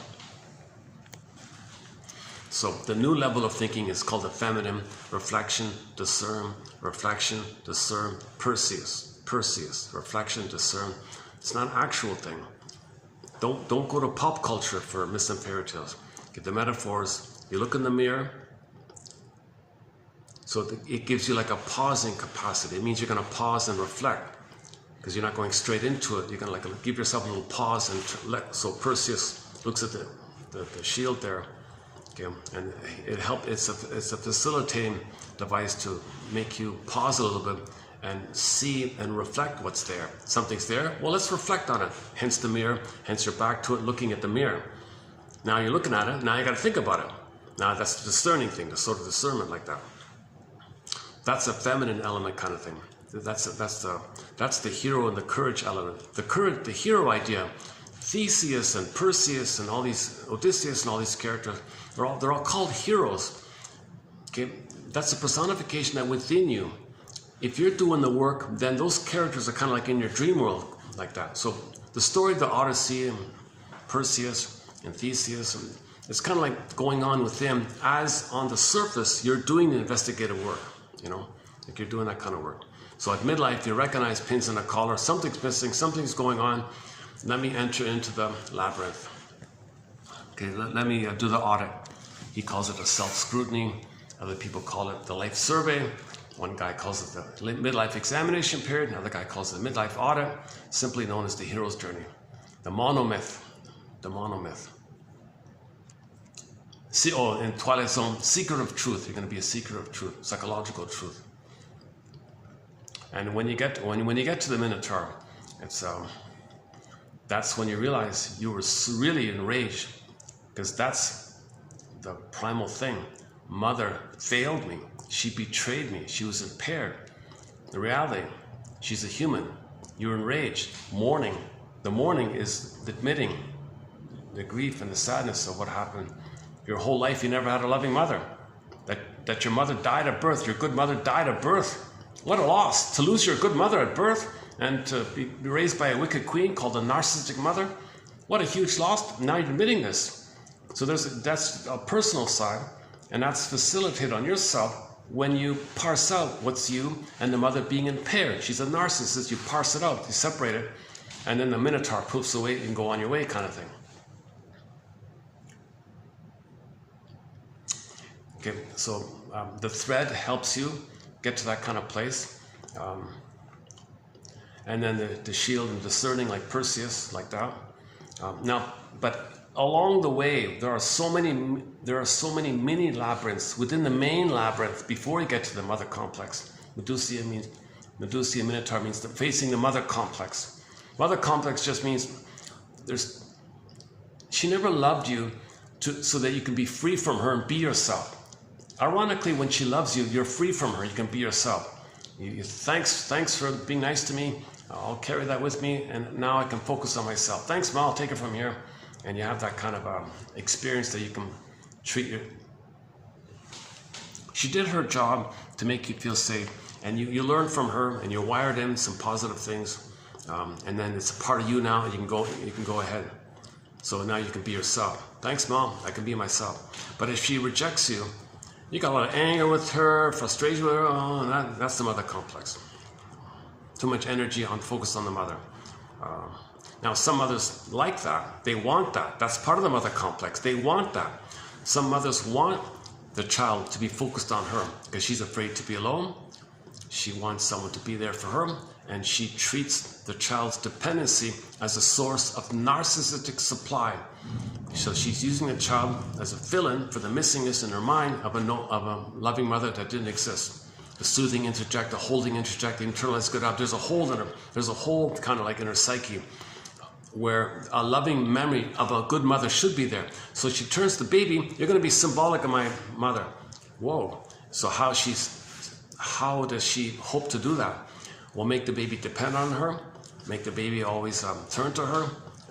So if the child has initiative and autonomy, she squashes it. So she eats the heart, rough handling, comb, poison. Okay, the poison comb is her angry thoughts. The rough handling by the mother, the angry handling by the mother, the not holding the baby in the right position, the angriness about them, that's the latest one. And then the cortisol, the breast milk, if she's feeding, or the bottle. But I would assume it's mainly, I think mainly it's the cortisol and the adrenaline. It's toxic for the baby. So nipple, round, the first object, the first mother for the baby after birth is the nipple, the first part object. The baby doesn't see the mother as a full person, right? Usually they say it's the breast object. Today's quote, he specifies it. It's really actually the nipple is the first part object of the mother. And then a little later on, it's the breast mother, the nipple and the breast, and it's called the breast mother. And then later it's a full human being like that. So anyways, the poison apple in Snow White refers to the round red, the nipple, right? And then, so condensation, because there's no time in the unconscious. Things all condense. So you got the nipple, round red, looks like an apple, symbol, the apple, symbol. But inside the apple, it's toxic, poison apple, because the cortisol in the breast milk. Cortisol in the breast milk, apple, put it together. Okay, I think you get the idea. So that this reflects the mother's rejection of the baby's soul. Eats the baby's heart, rough handling, and so on. Okay, the baby doesn't want to have needs. Mother looks in the mirror. It's all about her, right? It's all about me, right? So the mother looks in the mirror, and it's analogous to Narcissus looking into the pool of water. He sees his reflection. That's all he sees. It's all about him. So all babies think it is about them. They are entitled. They are king and a god, special and omnipotent. They're all king. They own everything. It's all about them. They're center stage, that kind of thing. Narcissism. So the mother is narcissism. The mother looking into the mirror, it's similar to Narcissus looking in the pool of water. So she only sees her. She's got to be the fairest. That's the oneness, right? Okay, just sidebar here. When Narcissus looks in the pool of water, yes, he's in a blissful place. He's in a happy kind of place. He's transfixed. Because babies think everything's just them. They think they're king and a god. It's all them. They think they're an autocratic, self-sufficient, self-universe. Whatever they want, poof, there it is. Magical thinking. They need something, poof, there it is. They don't understand the mother's giving to them. They don't get that. They're in a state of symbiosis, merging, fusion, participation, mystique. Unio mystica, one with this big kind of mystery. He thinks the whole mystery system is him. He thinks he's the whole mystery, the whole universe. And whatever he needs gets met. He's autocratic like that. He doesn't need anybody. He's in a solipsistic little dream-like bubble. It's just him. So he looks in the pool of water. It's all he sees. And the baby feels, and that's the baby's blissful condition. It's a blissful kind of thing. No time, no space really, no location. He's dispersed. He's everywhere. He's floating. He's happy. Oceanic. One guy calls it oceanic ecstasy to exaggerate the point. Usually we call it blissful oneness. Baby's in a blissful oneness kind of. So he sees himself and he's a blissful oneness. Now Narcissus would normally get out of that stage. Yeah. What is he looking for? Like while he's in that state, at the same time, the idea that he's kind of stuck there, because really at the same time what's going on in terms of his developmental needs is he's waiting and waiting and waiting. Mother, where are you? When's mother going to appear? He's not asking that, but that's what's supposed to happen. Mother's supposed to appear. Mother's supposed to appear, see him, and then he sees that she sees him. She mirrors him.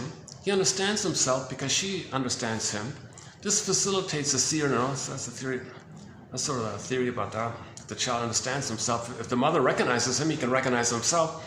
The mother accepts him, he can accept himself. He's kind of like learning about himself, how the mother treats him like that. But no mother appeared. No good mother appeared. No mirroring mother appeared. So he's stuck there waiting. And the good mother, the loving eyes, the loving gaze, loving presence, okay, no skin to skin holding, no natural feeding, no comfort with her.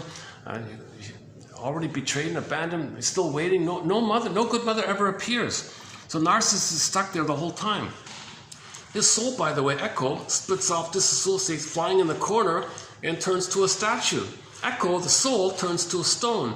He turns into a little white flower called narcissic flower, Narke. He was addicted.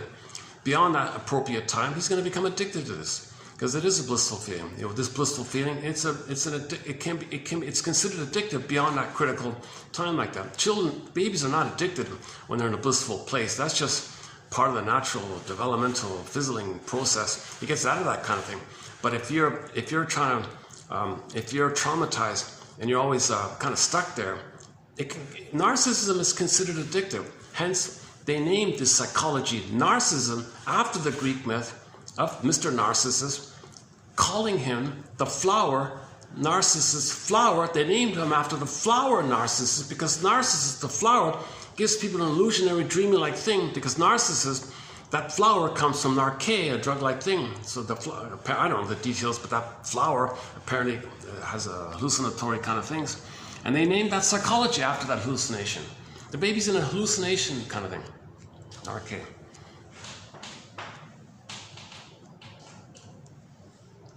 So the mother is addicted to her narcissism. She's addicted to her narcissism. She can't leave it. She's constantly looking at the mirror. It's just me, right? I'm the centrist. The abbreviation for that was who's the fairest, who's the fairest.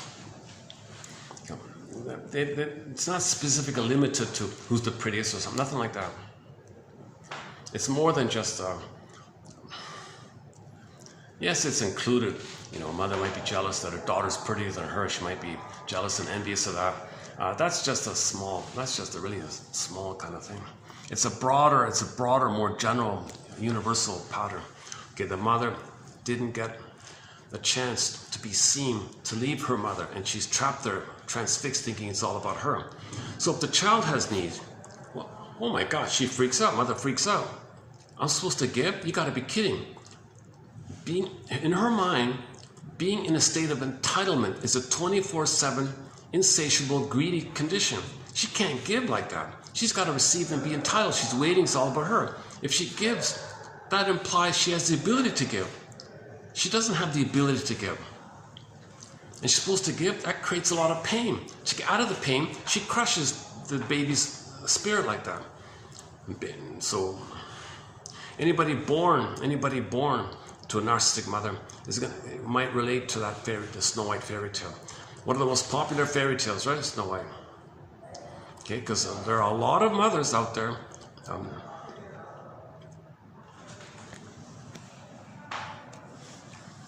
I'll put it this way. A lot of women experience that as well. Like a lot of if the child is a daughter and she experiences that, and later on she becomes a mother.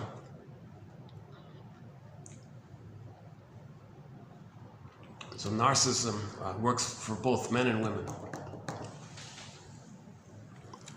But the story's about if your mother's a narcissist.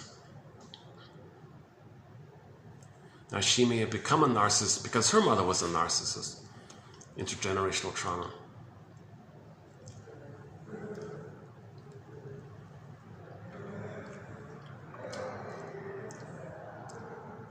The lighting here isn't too good at night. I have such a hard time getting lighting in these venues at night. Well, maybe I'll get lucky. Maybe I can use the upstairs part later on.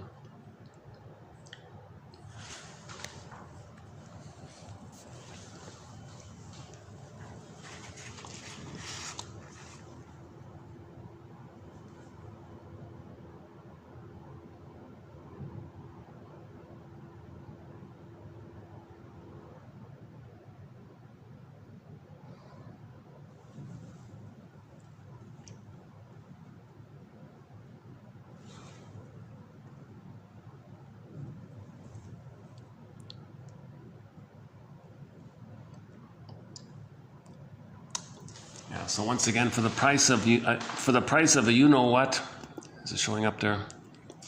For the price of a you know what, it's just basically an administrative fee, basically. This encyclopedia, 10,000, as mentioned at the beginning. I think 10% will click for anybody. This is for people in midlife. This is for people who recognize the pins in the collar, something's missing, and they need a thread. They need a thread. Now, I didn't have my wits with me to find an analyst, so I'm creating a thread for myself in a sense. This 1001 Windmills of the Mind. It's a thread. It's like a guide. It's a lantern, so you can see. So you can see it's a thread. It's very helpful. It's very helpful, these quotes. It'll bring up dreams. You'll face things. It'll bring up your patterns to you. It'll make you conscious. You're going to reclaim denied aspects of yourself bit by bit. It's very helpful. It's not the complete story, because ultimately you do need a caring witness. You do need a level of safety with a human being who gives you that kind of corrective emotional experience. Oh my God, here's a human being who's not shaming me, who's not saying get over it, who's okay, who understands what I'm going through and is present. He's not going to run away. He's not going to freak out. He's not going to say, oh, I got to do the dishes, to run away, because he's triggered, because he's seeing you as triggering for him, so he runs away. So you need a caring witness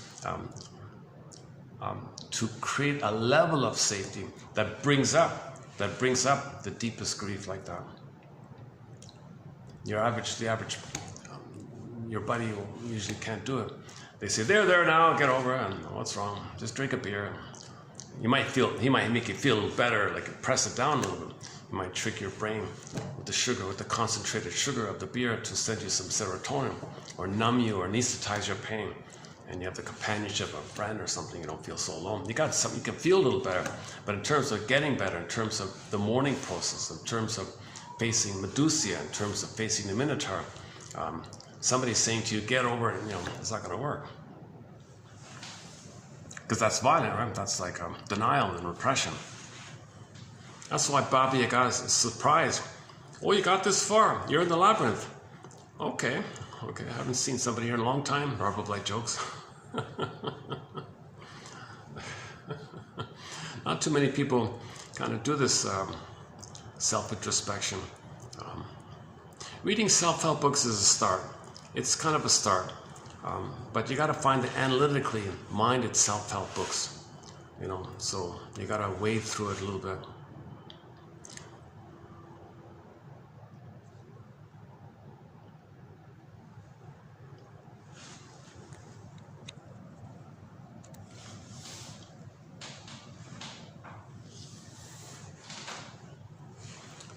Okay, where are we here?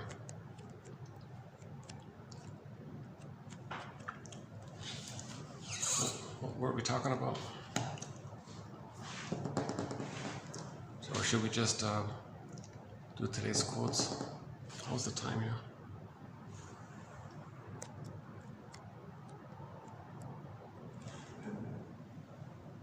Oh, we were talking about the mother being narcissistic. The image is this wicked queen, right? So her intention is to not be in a place where she's supposed to give. It's too painful to think she's supposed to give. That means, what about her entitlement? She's only entitled to receive. It's a narcissistic injury if she's supposed to give and not receive. That's an injury. She's holding on to a very, very tenuous identity. That she's a princess, she's a wicked queen, and she can't leave that delusional, mythological, until a human mother appears in the mirror. So ideally what would happen is, let's say there's an update. Let's say there's a part 2 of Snow White, or another fairy tale version. Let's say there's another fairy tale where the wicked queen looks in the mirror and her mother appears. Who are you? You're my daughter. Oh my God, really? And she's looking in the mirror and her mother's seeing her. And she feels seen by her. And she weeps and she weeps. Finally, what she's been waiting for her whole life is to be seen by her mother. And then she weeps, and then she can love her baby. And don't send Snow White into the forest. She can stay here, and you know, that kind of thing. So that means a baby has a mother who's present and who's going to meet the baby's needs. So the inward image, that image means inwardly what's going on is that the mother on the surface is meeting the baby needs, and the imagery of that would be reflected inwardly, as above, so below.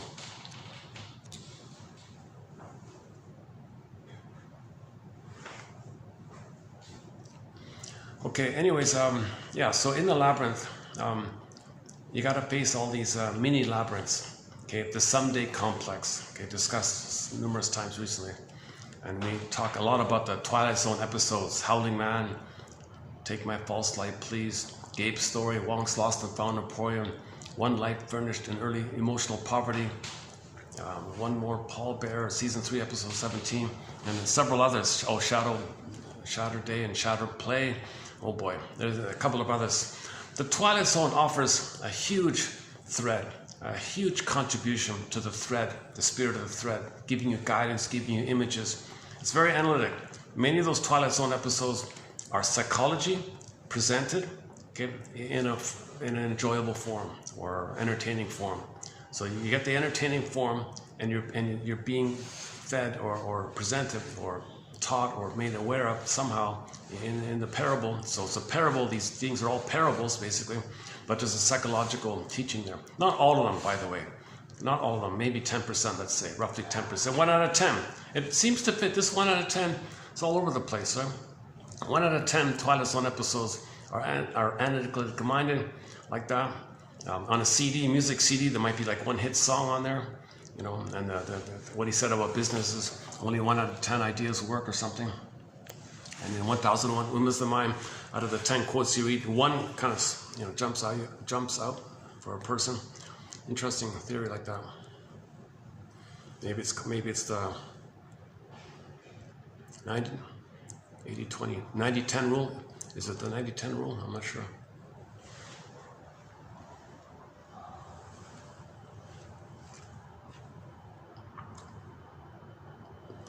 I'm still not sure why there's so much traffic on this side here. One day I gotta check myself. What's going on? There's so much traffic on this lane here.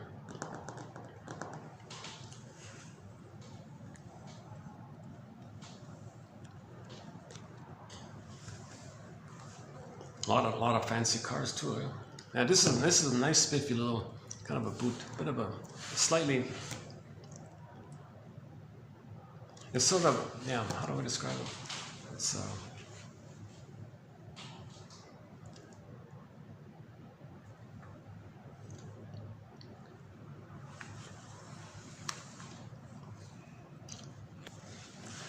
it's sort of like a I don't know, one of the touristy kind of areas here, but not like the main one, like a smaller mini touristy side area kind of. It's not off the beaten path. It's still part of the main tourist circuit or something. Okay, enough about that. Constant Tourist, one of our songs on our soundtrack. Constant Tourist by the band Lunatic. Because when there's trauma and the pin goes on a collar, we may go through life feeling like a constant tourist. Where's my home? So the song's about her. She feels not at home.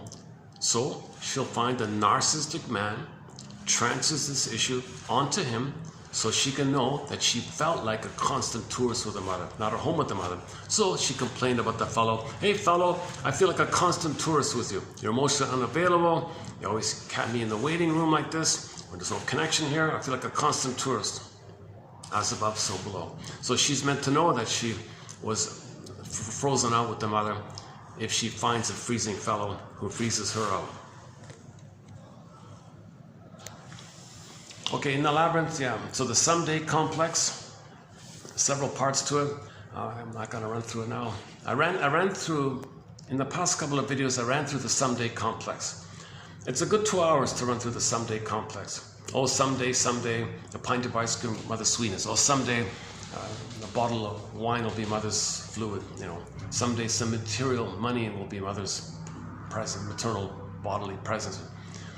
These are disappointments. But someday, or in the crossover with identification, someday, if I treat others the way Mother treated me, Mother will, a magical time machine will appear. I'll go back to the nursery. Mother will say, thank you for showing me how I treated you.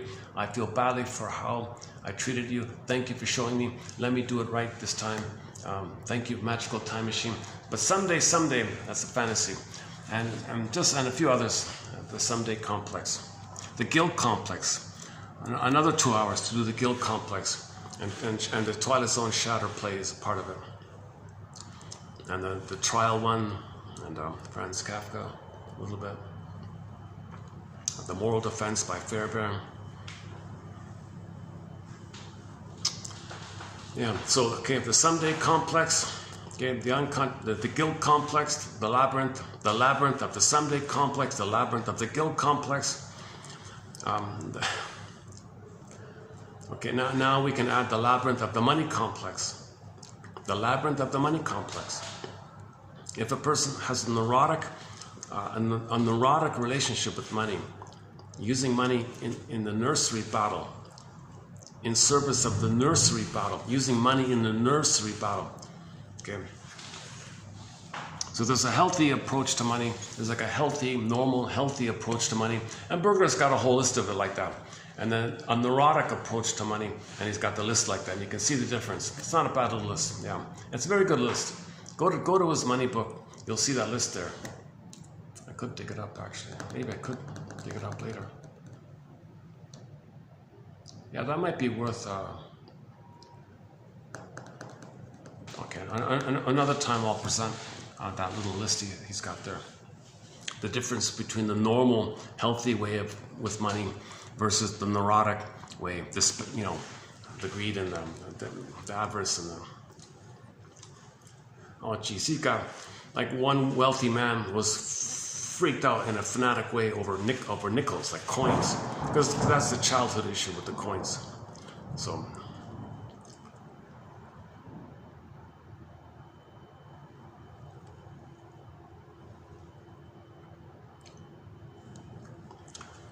okay, where are we here?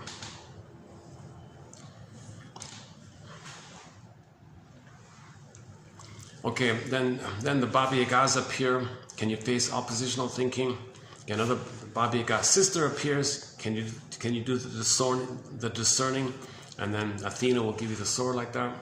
Okay, then Baba Yaga wants to know, can you study defense mechanism? The symbol is the rabbit. Okay, all the trickstery things with the rabbit. And then poof, if you do that, the duck is there. The rabbit poofs to the duck. The duck means you now have that spirit and capacity to bring unconscious contents up into the air and light of consciousness, which you assimilate and integrate. So the duck swims down in the water, catches the fish or whatever. Ducks can fly in the air. They can walk on land. So analogous to the duck is we got to be like fisher people. We bring up the fish, that's contents, unknown, water, dark, unknown. What is it? Ocean, unconscious, something down in the unconscious. We'll bring up a fish, throw up the fish in the air, catch the fish in your net, fry the fish, eat the fish. Psychological food. The metaphor means you're going to integrate and reclaim something about yourself. In Rapunzel, you pull up the rampion, the radish, okay, the Rapunzel, called Rapunzel in German, and she would eat the radish. That means you're going to assimilate, process, make it back a part of you. When she eats the psychological food, she's accepting and assimilating back into herself something about herself that was buried, brought up, now she accepts it. Okay, so down, up, accept. Okay, water, up in the air, accept. So it's a duck, so we gotta embrace the spirit of the duck. But in order to embrace the spirit of the duck, we gotta study the rabbit, the tricks of the rabbit. The rabbit means the defense mechanism. So you look at psychic splitting. Okay, the rabbit's bouncing around. Okay, you look at identification of the rabbit. The rabbit bounced around, okay? Made you be the mother and sent away your soul. Okay, you got to, sometimes it's rack information. And then the rationalizations, duplicity of thought. Okay, that's the rabbit's double thinking, double talking. The rabbit's bouncing around. And you got the mirror there like that. So these are all, okay, so you study defense mechanism. Okay, then you can make the unconscious conscious. And then the duck poofed into the egg. now your potential is there. Now you can pick up and resume development. In one version, the firebird appears, and then you get your feelings like that. The discerning one, okay, that's a big topic about discerning between real needs and symbolic needs. Real feelings and sham feelings, you know.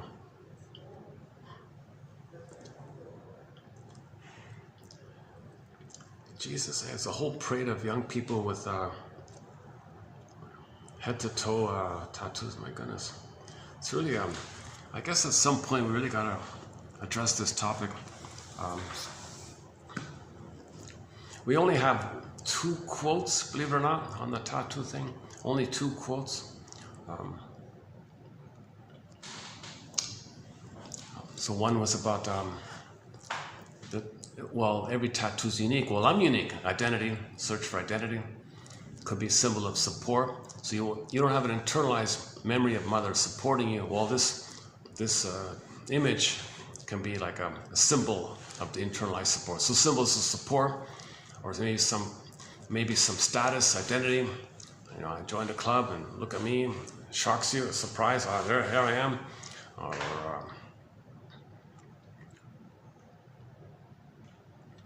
maybe it's the connection to the artist or something. Now you feel a connection like that. I'm just kind of making it up here, but we have one quote is about the beard.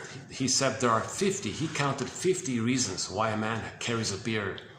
You know, a soft teddy bear. He wants a teddy bear with him, or maybe he just wants the soothing like that, or maybe he's like with the sunglasses and the shame. He's hiding. He's schizoid. He wants to hide. Don't look at me. I'll hide to okay, and so on like that. So I'm thinking it's probably the same thing with the tattoo. There's probably 50 reasons, and no one reason will perfectly describe anything like that. Some maybe probably want it as a symbol of protection. It protects me, you know. Or some people think, oh, I'm going to scare you or something. Or attention, look at me. I don't really know. I don't think anybody's written much about it. Miss Lemma has... Alessandra, what's her name? Alessandra Lemma talked about this idea of in your psyche, in your imagery, there's meant to be some symbols of support. So that's that idea about that.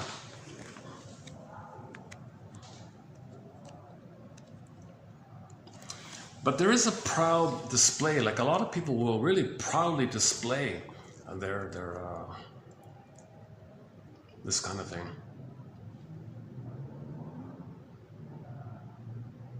Maybe it's a sense, maybe it is identity. Maybe it's like a narcissistic identity. Look, I'm important. Like I'm a star or something.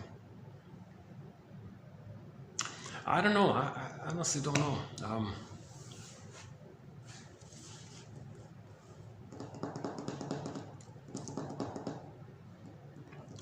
Maybe it's a sign of rebellion against the parents. Maybe it shocks the parents. Maybe it's a sign of anger, rebellion as well. I gotta look into it at some point. I've been holding off. I've been delaying that topic. We've got 62 topics on the go as it is. 62 topics, so I can't. I can relate to Burglar. He was writing about everything. He was trying to cover all the topics. Oh man, if he could have had another couple of decades, man, oh man, he would have produced a lot of stuff. When he passed away, his wife said, he had like 17 piles already. He had 17 more books in the works, like in the preparation kind of phase. There were like 2 books posted posthumously. Someone put it together a little bit. But man, oh man, he was really cooking. He wrote mainly in the 40s and the 50s. That's mainly in those 2 decades, 40s and the 50s. Died in 62, I think. Yeah, there's always a mystery about why we don't hear about him. The guy, his wife gave the estate to some fellow or friend or something. And I noticed one day they attacked that guy. Can you believe it? They discredited him. It's probably made up. I don't quite buy it. It kind of fits the pattern of wrecking somebody's career and reputation. So there's been a real effort. There's been a real effort to shadow ban Mr. Burglar, Dr. Burglar, Edmund Burglar. He's a medical doctor. Yeah, he's a medical doctor as well. I've had numerous sort of just questions about what's really going on, and somebody posted on YouTube the same question. You mean shrinks to date haven't even heard his name? The #1 most prolific author of psychoanalysis direct into English? I mean, after Mr. Freud, who would be like #2 kind of thing? Maybe Frenzy, I don't know. People would say Jung and Lacan, oh, give me a break, I don't know. I find Burglar's work much more practical and helpful, entertaining, informative. Jung and Lacan, all this made-up jargon. There's a lot of confusion between schizophrenic thought and regular thoughts, kind of blended in. You're always like this jarring kind of thing. I have a hard time reading that kind of thing. Burglar's clear. He's precise. He's conscious. You know, So the best quotes, I think, are here in this channel, 1001 Windmills of the Mind. The best Edmund Burglar quotes. Likewise, that's the case for hundreds of authors. The best quotes from Arthur Janoff, Masterson, Karen Hornheim, Melanie Klein, Margaret Mahler, William Fairbairn, Solani, Guntrip, Rinsley, Ogden,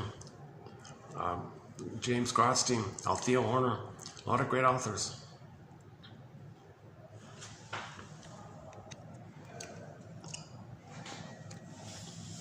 We have a major thread called psychological, analytically. Yeah, there's not. Look at that. They're so, again, they're really kind of like teenagers, very youthful, kind of like teenagers kind of thing. I don't know where they're from. I can't tell where they're from.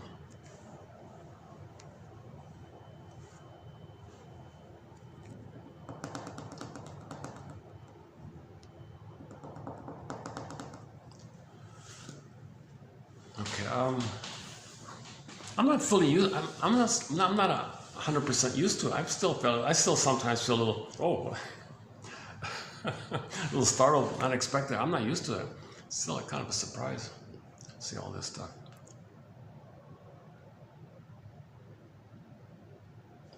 Do people feel naked or something? They want like a covering? Do they want like a covering? Is it like a shield? Do you think it's like a shield or something? It's like an armor? Is it thought of as a psychological armor or something like that? It does seem to convey for a lot of people a sense of importance.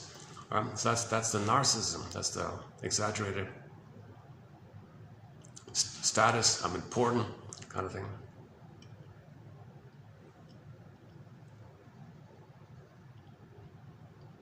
Maybe the extra attention makes them feel important by the extra attention. So waiting extra attention, maybe like that.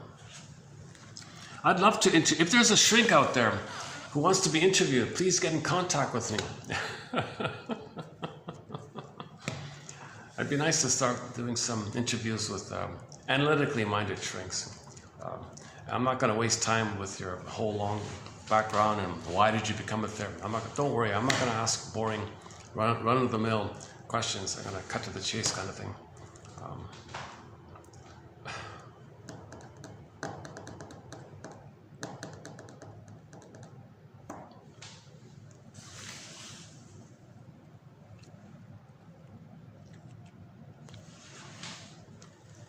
I might be a little bit like Burglar if I'm interviewing somebody.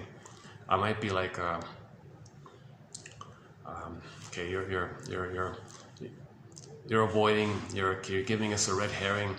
You're avoiding. Did you notice you're avoiding? You changed the topic. Did you notice you're giving us a glittering generality? That's defense. Let's go back to that. I'm not sure. I'm not an analyst. I'm not a shrink. I'm not sure. I've heard a few interviews with shrinks. Snoozeville, big time. Unbelievable. Some of them just want to sound important. They just want to talk. They say nothing, but they feel important. They sound important. They're just selling vicarious narcissism. People who are voyeur narcissists might like the pompous talk. They don't care about the content. They want to feel the vicarious display of somebody else being exhibitionistic about narcissism, and the voyeur narcissist might have a vicarious feeling in that. That's not therapy. There's no learning in that. There's no interpretation of that. That's not therapy. That's more like in the entertainment field.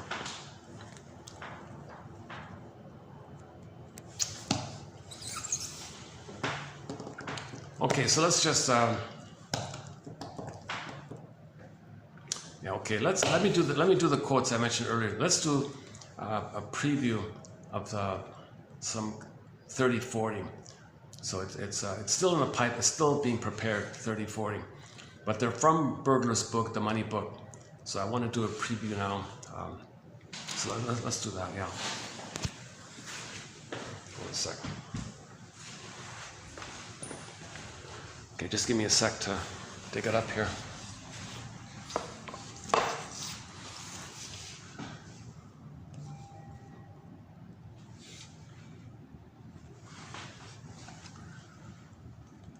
Documents.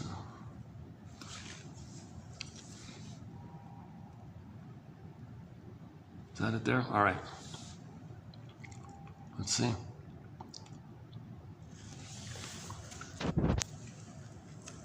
Okay, I'm gonna let the computer read it, because the audio's not bad. This reading thing is not bad. Huh? Let me play the reading. Let me play the computer reading of the quotes, and then I'll go back and clarify it a bit. It gives me a bit of a 5-minute break like that. So it's about 5 minutes long. They've got a male and a female.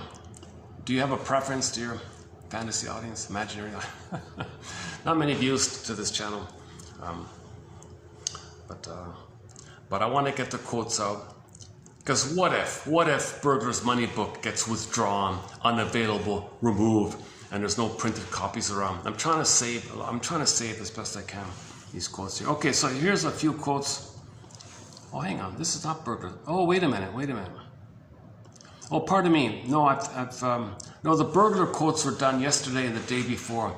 This one here is just an assortment of characters, because I wanted to pick up on the miser topic. So these quotes are from a variety of authors, and some of them are on the miser topic.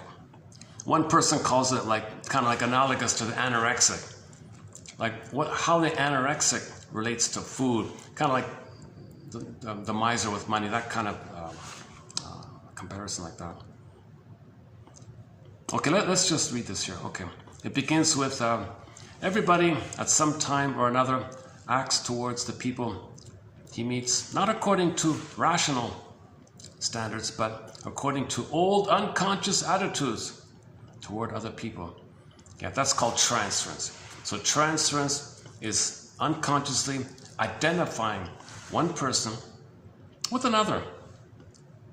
So I see you, but unconsciously I regard you as my mother or father or sibling or whatever, and I'm going to behave towards you as if you were that person. Unresolved business. The receivers, what the hell? Who are you talking to here? Because the transference means there's too much pain there, and you can't enjoy the present. Back to the Greenberg film. The shrink says to the guy, "Sir, you have trouble living in the present. So you linger in the past. You dwell in the past because you feel like you never really lived it." He couldn't live it.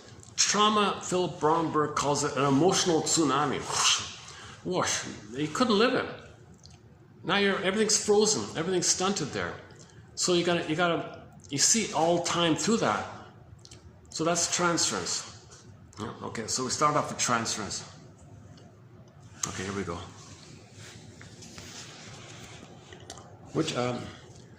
Okay, it should be okay, right? If I do it like, yeah, let's try like this. All right. Okay, here we go. Read aloud. All right.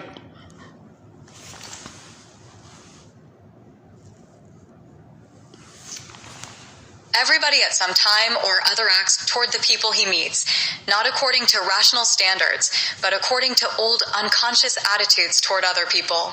Transference is subconsciously identifying one person with another and behaving toward the one as if he were that other. J. Jackson and H. Salisbury. The gold digger, looking like a flower, is called a moneysuckle. N. Fodor. Go on. Why did it stop? Oh, it stopped. What happened here? Oh, that's strange. Why did it just stopped on me? The miser resorts to all sorts of conscious and unconscious measures to avoid spending. His lack of generosity, that is to say, his frequent cheating and unfairness in not paying his due, become a torture for his friends and relatives. The miser seems to be saying to them, "Why should I give you anything when I myself have not been given much?"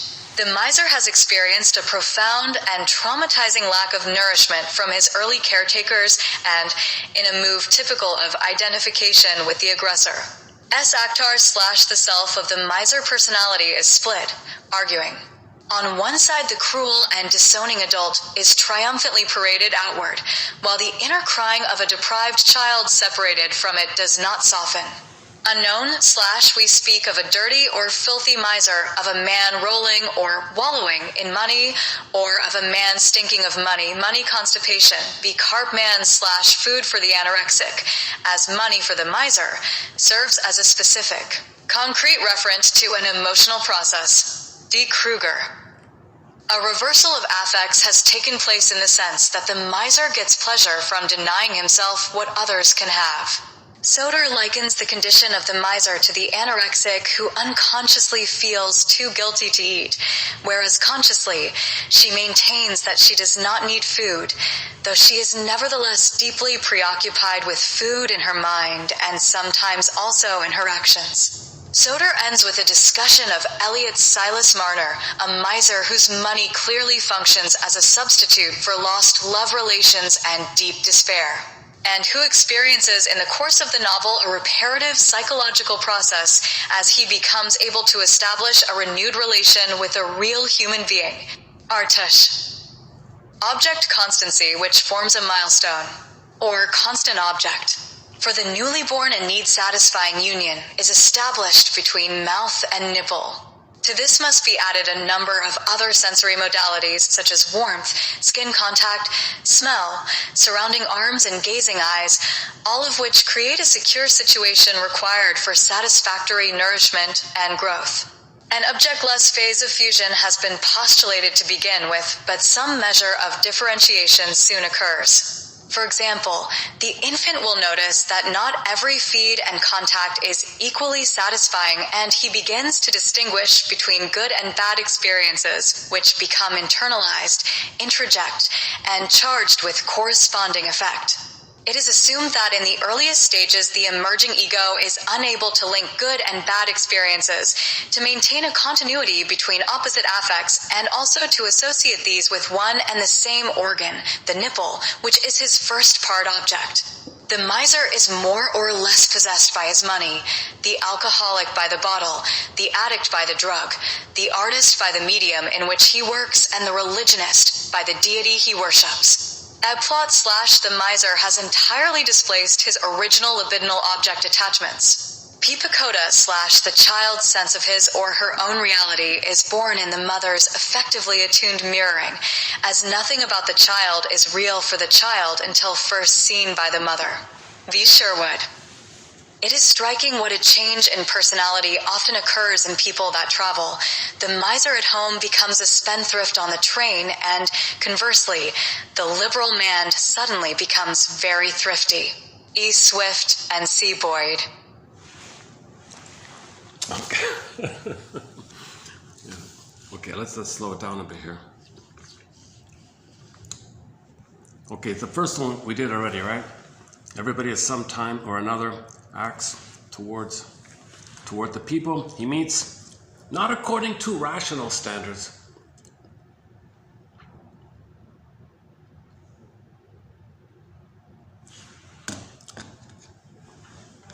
because that would be denying the pain and the hurt, and you can't let go of that so easily.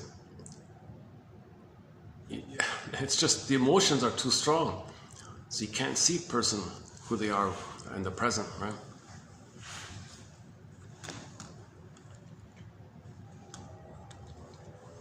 Because that's like kind of like the model you have is jungleism model.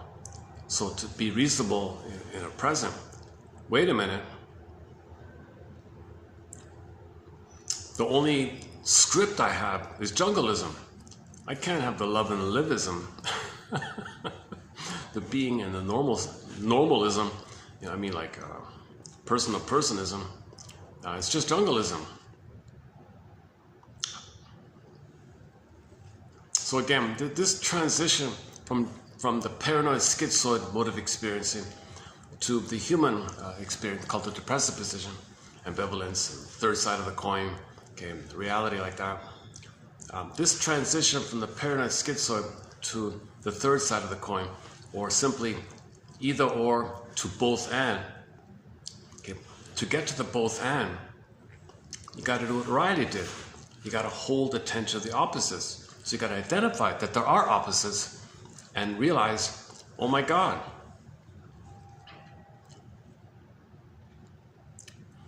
My jungleism thinking means I thought my mother was a monster, and then I don't believe it. My mother's a goddess, and that leads to either or thinking, oppositional thinking, adversarial thinking. Some people say, that one woman said, if the fellow I'm dating doesn't give me everything, click, he gives me nothing. Okay. That's the breast, right? The baby needs heaven or hell. Get out, you know, give me everything or nothing. This kind of either or mentality. Not seeing people as people, not having empathy for people.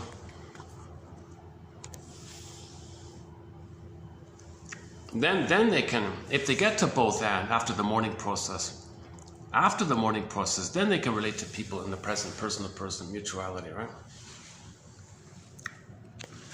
Again, the first part. Oh my God. Does it work like this? What if I do it like this? Everybody, at some time,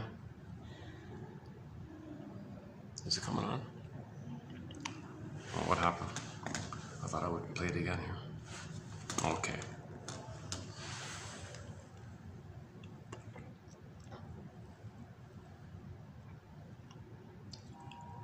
What happened? What did I play? What did I do here? Read aloud.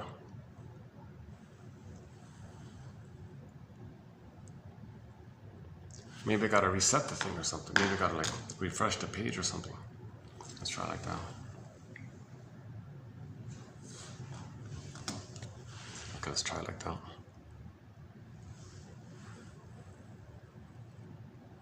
Everybody at some time or other acts toward the people he meets, not according to rational standards, but according to old unconscious attitudes toward other people. Transference is subconsciously identifying one person with another and behaving toward the one as if he were that other. J. Jackson and H. Salisbury. Okay, pause. Okay. Does the pause work? Let's give it a try. And this is totally a new thing we're trying out here. So there'll be a few little. It takes me a while to figure it out. So, yeah, transference is unconsciously identifying one person with another and behaving toward that one as if he were the other. Jesus Christ, eh? Typically, if you expect too much, or you think they're being very critical of you, maybe they made a benign comment, oh, you're criticizing me? Well, you transferred your critical mother onto the other person. Things like that. Okay. So yesterday we talked about, 2 videos ago we talked about the gold digger, and I found this one here. So just as a children's riddle, what flower might we associate with the gold digger? The gold digger, looking like a flower, is called a honeysuckle. Okay. And Fodor. Okay. So now we got a new flower. So the key flowers so far are the narcissus flower. The miser resorts to all sorts of conscious and unconscious measures to avoid spending. What happened? His lack of generosity, that is to say. What happened here? See, I gotta figure this out. Preview. Add to home screen. Oh my goodness. Don't ask me again. Alright. No thanks. Got all these pop-ups. So how do I cue it up then to this? Maybe like that. Okay, anyways, okay, next one. The miser resorts to all sorts of conscious and unconscious measures to avoid spending. Yeah, always got excuses, right? His lack of generosity, okay, that is to say, his frequent stinginess and sometimes cheating and unfairness in not paying the due. So he won't leave a tip. Maybe he might not even leave a tip for the waitress or something like that. Unfairness, or there's always jokes about it, right? Like how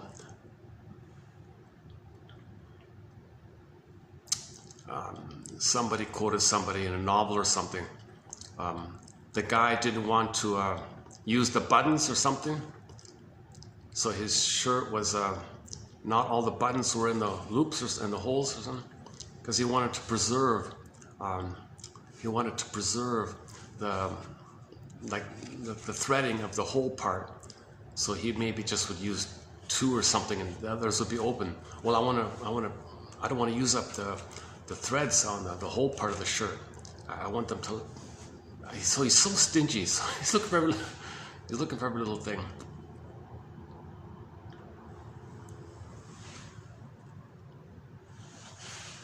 I'm sure he won't buy anything that he needs, that he would enjoy. He deprives himself, because that's masochistic. Mother deprived him, he deprives himself. So he doesn't enjoy anything. The money is filling in for the quote coming up is that he has no memory of the nipple, the mother. The first part object of the mother is called the nipple or the breast. So you can do it either way. You can just say the breast mother or the nipple. It's kind of awkward to say that, right? It's a little awkward to say it like that. Many people don't use that, but they use it here today, so let's try it. So the first mother part object that's missing, okay, there was no proper feeding, maybe the rubber bottle, maybe the rubber. Here's the thing, some people say, if the plastic bottle and the rubber nipple and the powder stuff is being used, maybe theoretically, if everything else is there, the warmth with the mother, the soothing with the mother, the flow with the mother, the kindness in the mother's eyes, loving gaze, and holding the baby properly, maybe it might absorb it, it might be okay. Other people say, forget it. Once the rubber nipple is used, okay, betrayed. There's no nerves in the rubber nipple. There are no nerves. Yeah, so when the baby's suckling, the nerves in the child, something about the mucosal nerves, line up with the nerves in the nipple to the breast of the mother picks up the signals, and there's a train, there's a attunement, there's a track, they call it a trainment, a trackment, a trainment or attunement, and the mother can pick up the signals and respond accordingly. That's part of the rhythm of safety. That's part of the back and forth flow, the rhythmic flow, rhythm of safety, rhythm flow. Baby to the mother responds, back to the baby receives A, B, C, do, re, mi, 1, 2, 3. Kind of like a flowing back and forth, like in uterus. Baby, core, placenta, mother, core, placenta, baby, core, placenta, mother, do, re, mi, 1, 2, 3. A, B, C. So that's going to be blocked there. There's no line there like that. So if that's missing, okay, the quote coming up is called, do we have object constancy or constant object? Now the first object is going to be the nipple. So if there's constant objectcy, there means there's memories of having your needs met, memories of mother loving you, meeting your needs. Inside those memories, the jargon is object permanence or object constancy. You had it there. Okay, now if that's missing and there's a gap there, okay, then you constant, some symbolic of it. So the misers will use money in that hole like that. It doesn't work, so they're always gulping in like this. So they're eager to look for any stingy little penny, to save any penny, to hoard like that. So they're hoarding like that. So money is trying to fill in for the missing nipple, basically, or the missing breast, or the missing mother, however you want to say it. The miser resorts to all sorts of unconscious and conscious measures to avoid spending. Yeah, the penny pincher. So any penny he thinks could be the nipple, the breast. I'm going to save that penny. It doesn't work. Save that penny, repetition compulsion. He's got no memory of mother loving him. So he's always got to fill in. It's repetition compulsion. Symbolic pursuit, disappointed. Symbolic pursuit, disappointed. So he can't give. He's like the wicked queen. He can't give. The miser's the same like the wicked queen, basically. His lack of generosity, that is to say, his frequent cheating and unfairness. Well, okay, I guess they're saying, I don't really associate the miser as cheating all the time, but maybe depriving, I'm not sure. Or maybe it's a question of degree here. Anyways, the quote says, his frequent cheating and unfairness in not paying his due. Okay, not being responsible. Okay, he's cheating. He's cheating out on his wife, not giving her a proper allowance, making the kids work, making the kids slave away for a penny. Maybe that's like a cheating and unfairness. Yeah, okay. So he'll be very cruel like that in the area of money, like the Scrooge in the story. His frequent, yeah, okay. His frequent cheating and unfairness in not paying his due became a torture for his friends and relatives. So everybody in his social circle is kind of annoyed by his miserliness. The miser seems to be saying to them, why should I give you anything when I myself have not been given much? The miser has experienced a profound and traumatizing lack of nourishment from his early caretakers and in a move typical of identification with the aggressor. Okay, so that's yesterday had the same one, identification with the aggressor. Mother refused him, he refuses others. He becomes her, others are him, he's going to refuse them. So that's using money in this infantile issue. That's a money neurosis. So he's neurotic and he's got a money neurosis. He's both. He's generally neurotic, and in the general term of him being neurotic, included in it, he's got a money neurosis.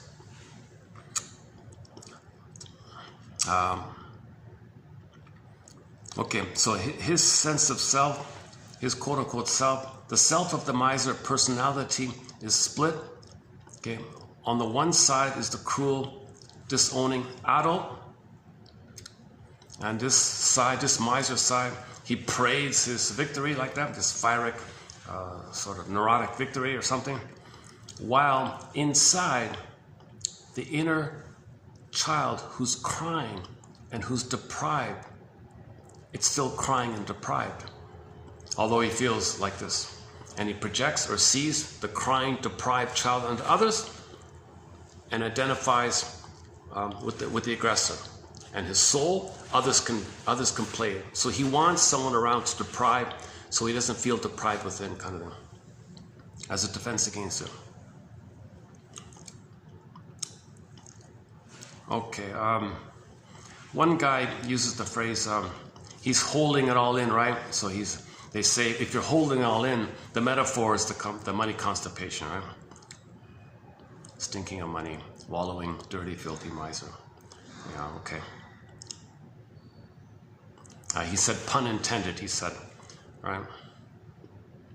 So just physically, just as a person who might be physically a problem with their digestion, he can't have a natural flow experience with money. He doesn't have a healthy relationship with the money the way somebody might not have a healthy relationship with food. For example, food for the anorexic, as money for the miser, serves as a specific, concrete referent to the emotional process. Okay, so that's one way to refer to what's going on. One way to think about in terms of comparison is like this. Yeah, another quote coming in the pipeline is, he said, the anorexic, we don't have many quotes on the anorexic. Shrinks love talking about the anorexic. One of them was, the anorexic is afraid of their greed. They're so afraid of their voracious hunger and greed. And out of that fear, they avoid it all. They avoid it all because of the fear. So that's like the bulimic, anorexic thing like that. Bulimia is like that. They're voracious and they vomit and things like that.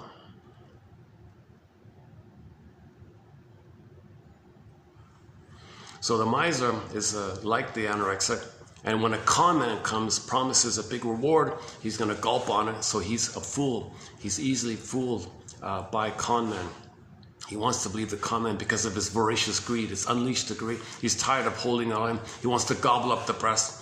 He's holding in, wants to, that kind of stuff. So he's got a digestion problem, just like the food problem, digestion problem. There might be like an analogous circular problem or something. Circulation problem. Okay, the reversal of affects has taken place in the sense that the miser gets pleasure from denying himself what others can have. There's a perverse kind of loyalty to the mother if he deprives himself of buying stuff. So he doesn't really buy any luxuries or nice things for himself. He buys the cheapest things and doesn't want nice things. So he's depriving himself. Because mother deprived him. He deprives others. He's the mother who deprives others, and he deprives himself. So the coin, the miser coin, on the back side of it is he can't enjoy anything. And he's a miser, and he can't enjoy anything. Miserliness, and on one side, and can't enjoy anything on the other side. Another person likens the condition of the miser to the anorexic, who unconsciously feels too guilty to eat, whereas consciously she maintains that she doesn't eat food, though she is nevertheless deeply preoccupied with food in her mind. Okay, so just as the anorexic is always thinking about food and rebelling or something, okay, the miser is always thinking about money or something.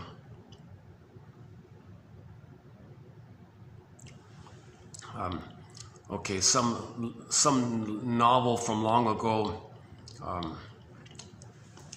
There's a character called never heard of him, Silas Marner or something. Kind of like a Scrooge. It seems to be something similar to Scrooge. Another Scrooge-like character from a famous novel from hundreds of years ago, Mr. Marner here. A miser, Mr. Marner, the fictional character Marner. He's a miser whose money clearly functions as a substitute for the lost love relations and deep despair, and who experiences in the course of the novel a reparative psychological process as he becomes able to establish a renewed relation with the real human being. Okay, so some redemption for Mr. Marner here. I don't know the story at all, but it's similar to Scrooge. Things got better for him at the end. This kind of thing. Love substitute. So money is a symbol of mother. The symbol doesn't satisfy. The hole is still there. You're trying to fill in. The hole is still there. Doesn't make sense. The symbol is not real. The present is not the past. So you're greedy or you're miserly. Miserly is a kind of a flipped version of the greed. Greed and miser kind of go together a little bit. So this issue here is called, one guy calls it object constancy, which is a milestone. Has the person achieved quote-unquote object constancy? Did they receive enough loving memories? Called object constancy, a very confusing phrase. I've avoided it all the time. Or if not, otherwise, if this milestone is missing, if the mother was absent, now he's constant object. Where is it? Where is it? Now he's looping around. Because the newly born, for the newly born, a need satisfying union is established when the baby's nursing. So when the baby's nursing, there's like a oneness, a union. Mother-infant dual unity, it's a blissful oneness. Baby suckling, okay, like that, okay? That's missing. So number one, he needs kind of natural, smooth feeding. But to this must be added a number of other sensory modalities, such as warmth. Okay, the plastic bottle, and there's no body. Oh my God, skin contact, missing skin to skin is huge. There's got to be skin to skin, like skin to skin, not the clothing. In the beginning, it's meant to be skin to skin. Smells, what about the smells? Mother's meant to leave the hormones there. Mother produces hormones to help the oneness, the bonding hormones, the attachment hormones. So he needs the rhythm of safety, the warm embrace, skin to skin, the smells, loving gaze, the arms holding him, babes in arms, April Wine's song, Babes in Arms, all of which create a secure situation required for satisfactory nourishment and growth. Nourishment and growth. For his beingness to be a part of him. If the nourishment is not there, his beingness dries up. Now he feels like the velveteen rabbit instead of a real rabbit. An object less. Okay, so in the beginning, so the two is one, sometimes called fusion. Okay, so this state of fusion has been postulated to begin. Okay, so it begins with the symbiosis and the fusion emerging into oneness. It begins like that. Some babies don't even get that. Can you believe it? They don't even get that. So they'll be very greedy and miserly in that case. So it starts off with the symbiosis, and then after some time, a differentiation develops. So it's a gradual process with the differentiation, bit by bit. He realizes, oh, mother's a mother, I'm a me, things like that. And in the beginning, the baby can't tell any kind of difference between good or bad. Love and pain are the same. Pat Benatar, love and pain are the same. So if the mother's hurting him, is that love? Is that good? The pain is good? He can't tell the difference. He began.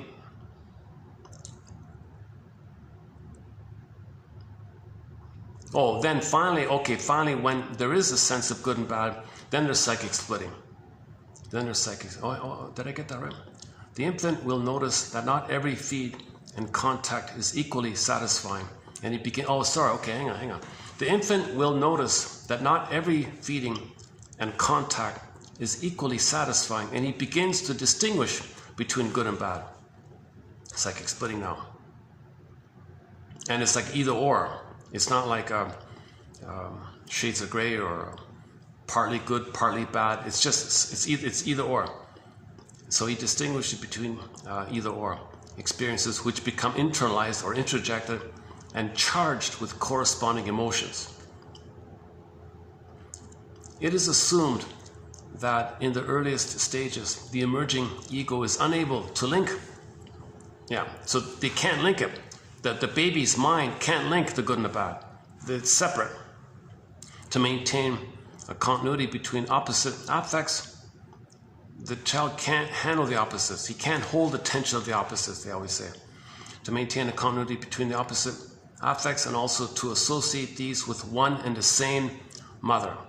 So he can't associate the bad mother and the good mother as being one mother. It's like two mothers now.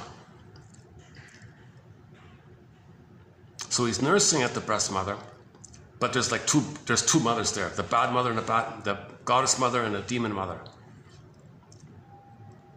It is assumed that in the earliest stages, the emerging ego is unable to link good and bad experiences, to maintain a continuity between opposite affects, and also to associate these with one and the same organ, the nipple, which is the first part object. The miser is more or less possessed by his money now. That's the constant object. He's possessed by it. The money's the mother now, and he's possessed by the mother. He doesn't have a mother. Mother was cold. So the money is now like the money's now it's like moth. Now it's like the candle, the moth to the candle. So money is like the cold, kind of like with the gold digger and all the fellows with the gold digger. Okay, the miser is more or less possessed by his money. Like highly dependent on the money. Just like the alcoholic is highly dependent on the bottle. Or the addict or whatever. Or even some artists might be. crazy about it. And even some fanatics in the cults and so on. So all those examples, okay, money, okay, booze, okay, the pills, maybe the hobby or whatever, and this whatever, fantasies or whatever, they're all trying to fill in because there's no memory of a loving mother in there. So it's just filling in, like now you're dependent and it possesses you now. In a way it possesses you because you can't be free without it unless you mourn it. Okay, the miser has entirely displaced his original attachment. You see, the miser has displaced his attachment needs for the mother, for the nipple. The miser, when the miser was a baby, he was supposed to connect with the breast and have an attachment. That's missing. All of that attachment needs goes to the money. Now the money is the nipple, basically, the breast, the mother, all that stuff. So that's why he's so dependent. But the money cannot do the warmth and the comfort and the sweetness and the soothing and the loving gaze. And the mother can't do that, so he's stuck there. Right?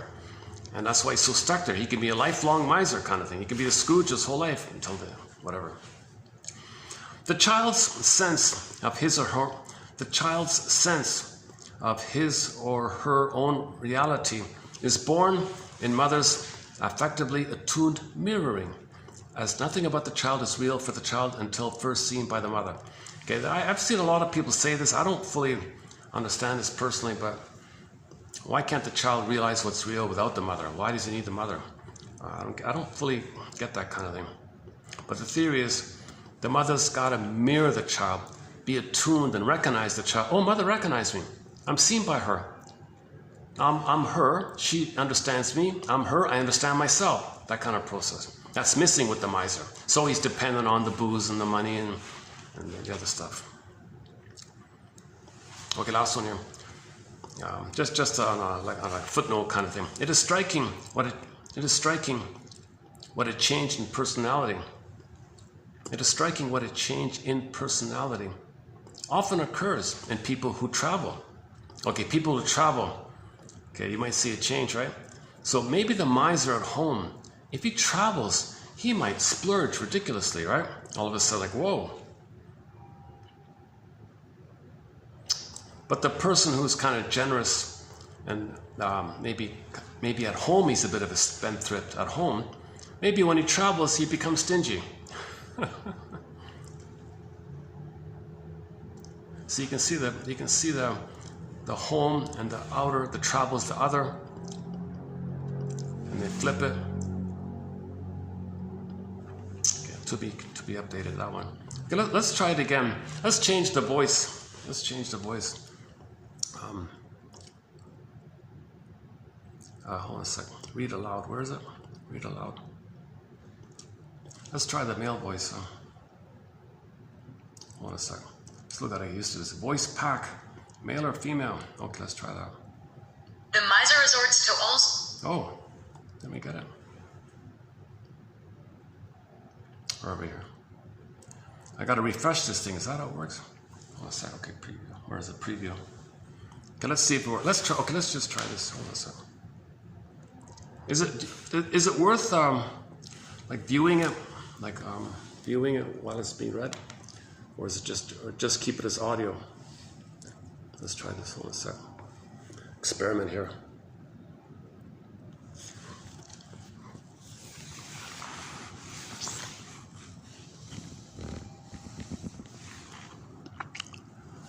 Let's see. Okay, let's just try this then. Okay, what about this? Does that work? Okay, let's give it a try.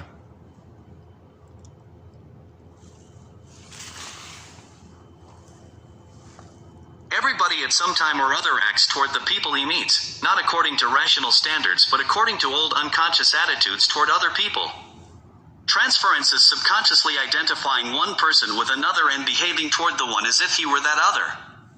J. Jackson and H. Salisbury. The gold digger, looking like a flower, is called a moneysuckle. N. Fodor.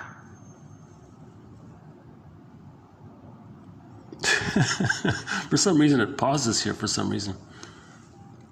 The miser resorts to all sorts of conscious and unconscious measures to avoid spending.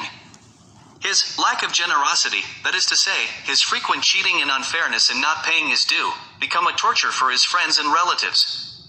The miser seems to be saying to them, "Why should I give you anything when I myself have not been given much?" The miser has experienced a profound and traumatizing lack of nourishment from his early caretakers and, in a move typical of identification with the aggressor, the self of the miser personality is split, arguing. On one side, the cruel and disowning adult is triumphantly paraded outward, while the inner crying of a deprived child separated from it does not soften. We speak of a dirty or filthy miser, of a man rolling or wallowing in money, or of a man stinking of money constipation, the carp man / food for the anorexic, as money for the miser, serves as a specific, concrete referent to an emotional process. D. Kruger. A reversal of affects has taken place in the sense that the miser gets pleasure from denying himself what others can have. Soter likens the condition of the miser to the anorexic who unconsciously feels too guilty to eat, whereas consciously, she maintains that she does not need food, though she is nevertheless deeply preoccupied with food in her mind and sometimes also in her actions. Soter ends with a discussion of Eliot Silas Marner, a miser whose money clearly functions as a substitute for lost love relations in deep despair, and who experiences in the course of the novel a reparative psychological process as he becomes able to establish a renewed relation with a real human being. R. Tush. Object constancy which forms a milestone. Or constant object? For the newly born, a need-satisfying union is established between mouth and nipple. To this must be added a number of other sensory modalities, such as warmth, skin contact, smell, surrounding arms and gazing eyes, all of which create a secure situation required for satisfactory nourishment and growth. An objectless phase of fusion has been postulated to begin with, but some measure of differentiation soon occurs. For example, the infant will notice that not every feed and contact is equally satisfying, and he begins to distinguish between good and bad experiences which become internalized, introject, and charged with corresponding effect.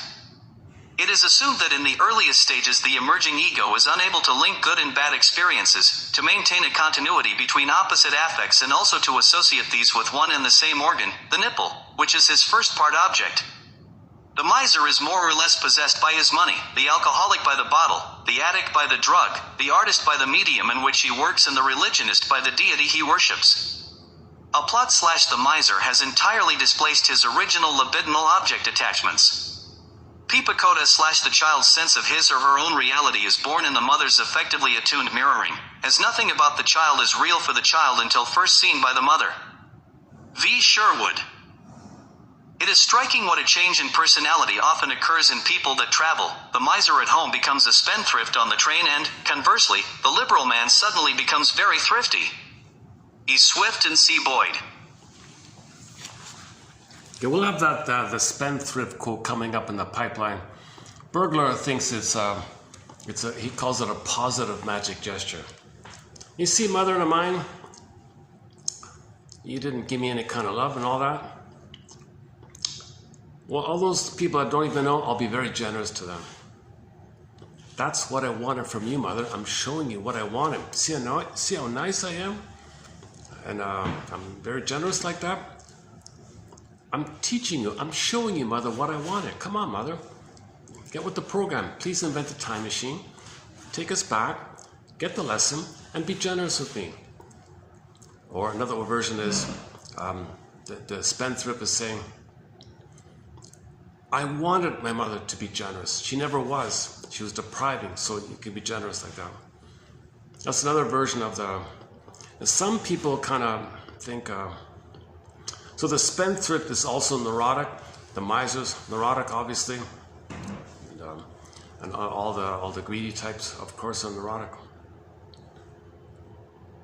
The stone queen, what's she called again? The gold digger is kind of cold inside, and then that seems to pull people in for some reason.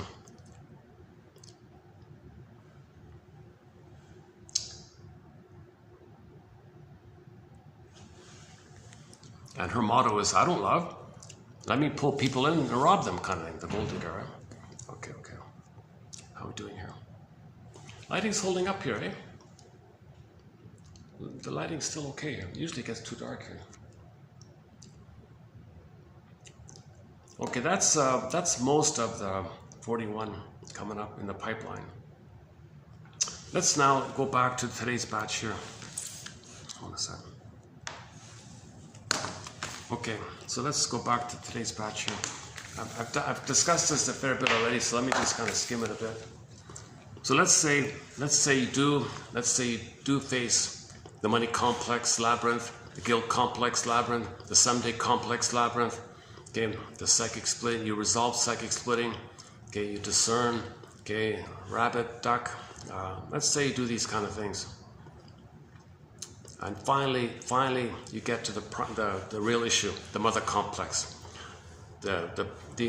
You want to emotionally feel the truth, the mother failed you, and how you felt by it. And the safety and the discerning and the guide and the reflecting and discerning and the red thread and the guide and the safety, then you can face this primal thing. Seriously? I never had a loving mother? Seriously? My mother made me so I could take care of her, stuff like that? Okay, now you mourn, that's the firebird, and you're weeping like that. And then that comes about because you admit your mother was impaired, and you admit she couldn't love you because she's a wounded human herself. So in that process, you got to get her story to do that, and then you can kind of go on your way like that, and then you're no longer bothered by the mother complex. Hence, the guy's holding the Medusias like that. He's not bothered by it. And if other people see Medusias, they freeze up inside. So the hero doesn't freeze up inside. He mastered it, and the image was he held the thing. It's not literal. Don't take anything in a myth or fairy tale any kind of literal kind of way or concrete kind of way. It's just some kind of symbolic way of talking about when Perseus, when you see that violent image, it's not physical like that. It means he's no longer affected by the mother complex issue. So he, quote unquote, he handled it. So he handles the thing. He's holding the thing, right? And if others see it, well, they didn't do the process, so they're frozen inside if they see it. So he did the discerning and the reflecting, so he's not bothered by it. Others who don't do the discerning and reflecting, okay, and they get in touch with the mother complex. Oh, they freak out. They can't do. They turn to stone. Well, they already are turned to stone inside, and that's just a code for that. There's no time in there, right? Okay. So finally, okay, when Medusa's gone, okay, in the myth, when Medusa's gone, finally, okay, you're not bothered by the mother complex anymore. Now you'll find within yourself, okay, the egg, this new potential. Okay, the quote-unquote virgin birth, this new potential, okay. Now you're going to pick up from your budding beauty where you left off, and now you're going to have the maiden king. Now their version of the maiden king is Perseus and Chrysaor. So Perseus is the feminine, the soul. The Chrysaor is like this. The masculine is like the active. They call it like the active, the spirit, soul, spirit. So yin yang, soul, spirit. Pegasus, Chrysaor, soul, spirit. So you need both like that. And your spirit, you're doing. The masculine doing comes from the being. So Chrysaor is has the golden sword now. So he's very good with discerning. And the gold means you have your beingness, and the Pegasus means your soul can fly, kind of thing. Your soul can be free. Your soul can be a part of you. Hence, the horse can fly. The horse is embodied. The horse got wings. The soul can fly. Your embodiment, you're free. So emotional freedom. Okay, so now you have emotional freedom. You're embodied, and your embodiment can be alive and fly. And when you express what's unique about you, there's a flying like that. So now when you have your beingness, one quote from the past was the Muses, in the Greek myth, the Muses, their horse was Pegasus. So if you have the Pegasus, you can do what those 12 Muses can do, get the arts, the music, and all that stuff. So you express, you can now express what's unique about you. So those 12 expressions need the Pegasus. You need Pegasus to express your soul, because Pegasus is your soul, and the expression of it can be like the Muses, or can be like the Yang, or can be like any kind of doing kind of thing. So you feel something and you paint it, right? So back to the poetry called truth, dwelling in beauty. So the truth is your soul, dwelling in beauty. Well, you write down something. Your creative writing, that's Chrysaor. That's the Yang, that's the masculine, that's the doing, that's the Muses doing, right? And that comes from, because you have Pegasus, your soul is free, your soul is alive, and you put it in some kind of form. All right. Should we dig it? Okay. Now we posted it. Go to the shorts section.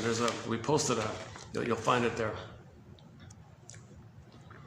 So Chrysaor, okay, the golden sword, we did that. Winged horse. Okay. So they're twins once again. So Pegasus and Chrysaor are twins. They both come out. So when the mother complex is gone, poof, you got the twins. So the yin and the yang, the soul and the spirit. Feminine and masculine are meant to be together like that. So hence, that's why in fairy tale there's a marriage. In the fairy tale, when there's a marriage like that, that's the feminine and the fellow feminine and masculine being and doing together. So Chrysaor, yin and yang, Chrysaor, Pegasus and Chrysaor. So there's so many ways to present this.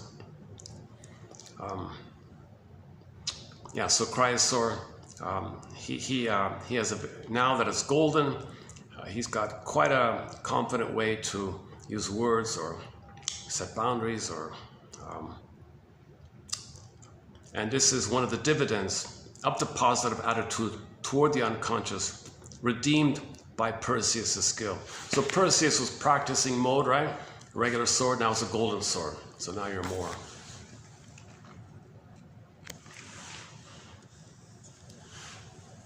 You need that quote unquote golden sword to have the strength and the courage to express this invisible traits of yourself. So you need a golden sword, right? So you could say the Muses are kind of like golden swords of the Pegasus, versions of the golden sword and the Pegasus, the doing, expressing, artistic expressions, some kind of expression. I feel that with the famous Starry Night, Starry Night. So that guy must have felt something going on with him like that, and he managed to paint that Starry Night feeling. I don't know, I feel like that's quite emotional, that painting. That Starry Night painting seems quite emotional, right? So he felt it, he held a paintbrush, and the doing with the paintbrush, that's the active, that's the Chrysaor, that's the yang, the masculine, the doing. Okay, that's the prince. But the princess is that he felt all that, and he expressed it, made a painting, and he made he made a lot of money, right? Or did he? I don't know. Never mind that. Pegasus symbolizes the creative imagination that is no longer trapped. Okay, Pegasus symbolizes the creative imagination that is no longer trapped. Right? As soon as the mother complex is gone, resolved, etc., the true image of life is reborn, and Pegasus is free, released. Pegasus is the horse of the Muses, and as such represents art and poetic inspiration. Pegasus, the symbol of creative talent, freed from inhibitions. It's a symbol of poetic flight, a symbol of poetic flight. So the horse flying, it's a symbol of poetic flight. I remember when I did the preview, I was looking for a song, and I thought about the front cover of Steve Miller's Greatest Hits album or something, or one of his albums. He's got Pegasus on there. And I was saying, well, that song's most likely copyrighted, so let me find a cover. I was looking for a cover, and the first thing that shows up is the original. The original was done by a young disabled fellow, a teenager. He was born blind and all that, 19 or 20 years old, and he did the original. They buried it. They made some excuse and buried it. A few years later, Steve Miller made millions and millions off it. Everyone thinks he got cheated and all this. So the original, it was a blues version by a guy named Paul Penna. We talked about it a fair bit already. So why don't we, let's take a short musical break. Why don't we play that blues. Yeah, the song is Jetliner, right? Steve Miller's Jetliner. It wasn't written by Steve Miller. It was written by Paul Penna, a 20-year-old disabled blind fellow. Came from a poor family and all this. His country was plundered and pillaged. Parents managed to escape. Kid picked up a guitar and put out 2 albums. And on the second one, called Night Train, a lot of good songs on both albums. And on the second one, there he is, right there. Had they released it, he would have been. He at least, at the very minimum least, he would have been a one-hit wonder, or he could have been a major one. But everyone thinks they scammed him. A lot of people cheated. A lot of people watched him. I think someone called him the Golden Goose, and maybe maybe the Fire and Rain song came from him, because. They watched him before he put out the first album, and later the first album came. And on the first album, there is a song that sounds like Fire and Rain. So maybe it was stolen as well. So poor Paul. Maybe that's what they're referring to. I'm not sure. But anyways, here's the original of Paul Penna's Jet Airliner. So anyways, on the front, nothing, I don't know anything about Steve Miller really, but on the front cover of one of Steve Miller's albums, the vinyl, right? Book of Dreams, is that one? Is that the one? Whatever album has Jetliner on it. So here's the original.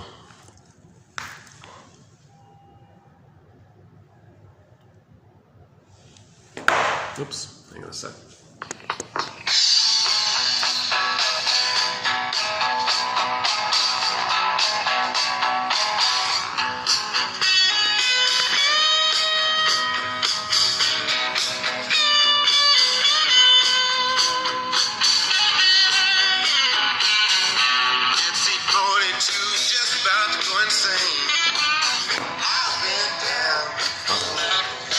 Let's do a take 2 here. Hold on a second. Let's set this up properly here.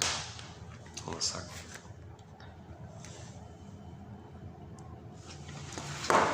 Oh, what's happening here?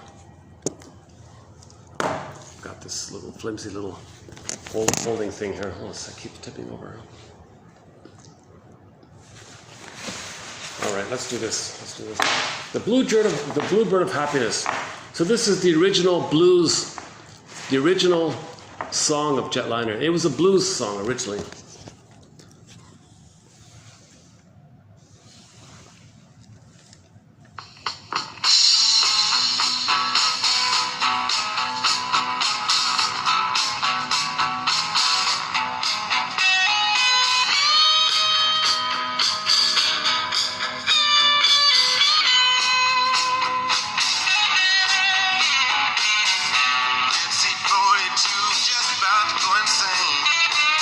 I've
play the second half later. So the front cover of Steve Miller's album, Pegasus. You'll see Pegasus, the soul is free. Poetic, what is it again? Poetic flight, what was it again? No longer trapped, your creative imagination is no longer trapped. Where's that one? Poetic, where's that one again? Poetic flight. Pegasus is the horse of the Muses, and as such represents art and poetic inspiration. Creative talent freed from inhibitions, the symbol of poetic flight. By the way, Poseidon was the unconscious, right? Poseidon represents the turbulence of the unconscious. Okay, it's okay, different topic. Okay, it is through creativity that a person manifests his or her subjectivity, whereby individual differences become collectively acceptable and obvious. Okay, so if you're going to be creative with words, you're trying to find your story. As you find your story, you're also finding yourself. The more you name your story, the more you find yourself. The winged horse, Pegasus, pictures the energy that comes from our efforts, and he represents the instinctual vigor that can carry us strongly through life. He also symbolizes the power we now have to develop our full psychological potentials. Meanwhile, Chrysaor is born holding the golden sword that symbolizes both the power and the value of discrimination. Okay, that's what that is. Okay, that's so the golden sword is the value, the golden value of discrimination, discerning. Okay, the difference between, for example, if a real need is not met, and you search for symbols, can you discern that money is not mother? Can you make that discernment? Or do you insist, no, money's mother. I can't tell the difference. Money's mother. No, money is a symbol of mother. You didn't get mother. Can you admit the difference? That you need to discern that if you're going to heal.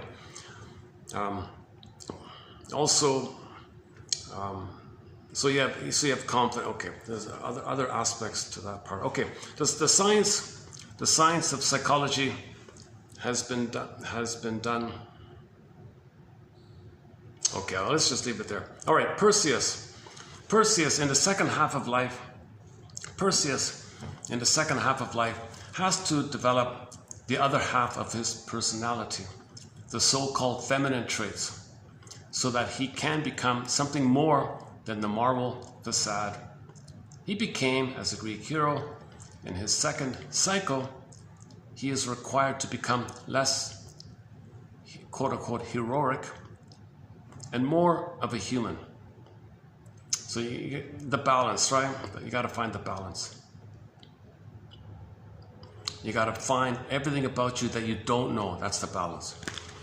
And what you don't know, that process, and what you don't know, all that's the feminine. When the feminine principle is repressed, it projects itself as longing, sometimes even a demand. Look at that, eh? So the miser, okay, he might be demanding like that. Yeah, think about the gold digger. It's mine, demanding. The wicked queen, mine, demanding. So because the feeling self is so repressed, and the unmet needs in that area leads to the anger, and then the anger might come out like that. Oh.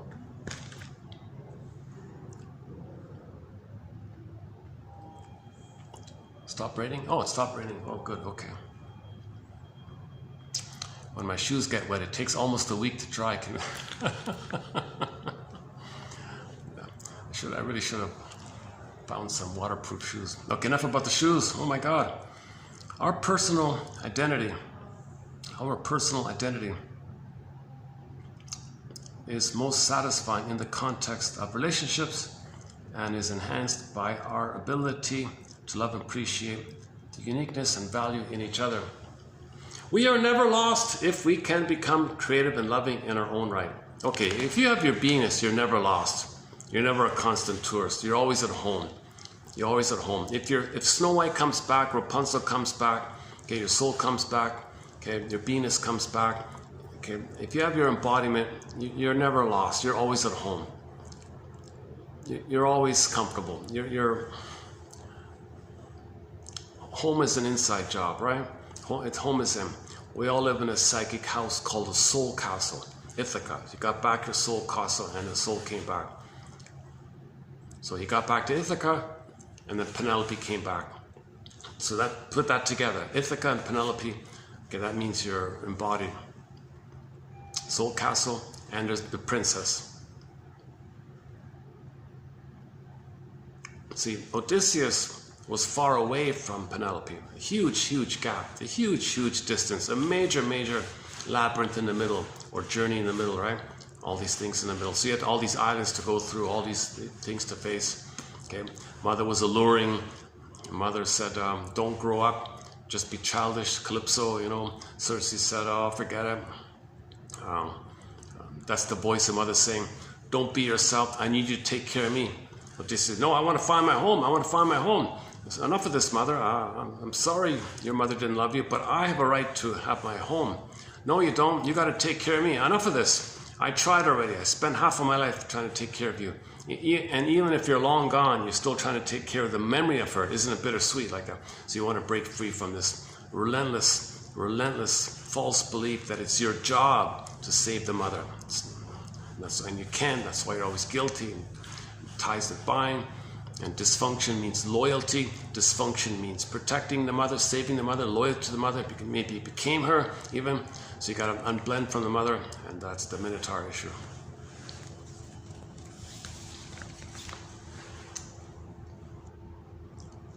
Identification. Okay. A defense mechanism based on reversal and appearing both in symptoms and myths is sometimes called identification with the aggressor. The Faust complex. A variant of what is more popularly called role reversal. That's not too clear, right? Role reversal. So baby was passive, mother was the aggressor. All right, I'm going to be the aggressor. Others can play me being the passive one, and I'll see them as me passive, and I'll be the aggressor. And I need someone out there to be passive, helpless me, because I can't be that myself. It's got to be projected. Meanwhile, to maintain that status, they got to shame themselves. That's repressed. Don't want to know it. Project it onto others. So hence the active passive. Role reversal or active passive. I much prefer identification with the aggressor. It's way more clearer, that one. Its defensive function can be seen, for example, in the behavior of a child who deals with fear of a parent by becoming the parent himself and acting toward a doll, a play figure, or another child in the way he regards the parent as acting toward him. Yeah, so if the mother, that's very famous, right? If the mother's aggressive towards the first kid or something, the child becomes like her.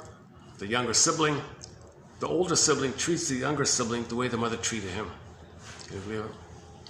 All right, younger sibling, you play the role of me, passive me, I play the active aggressive mother. Mother shouted at me, I shout at you, whatever.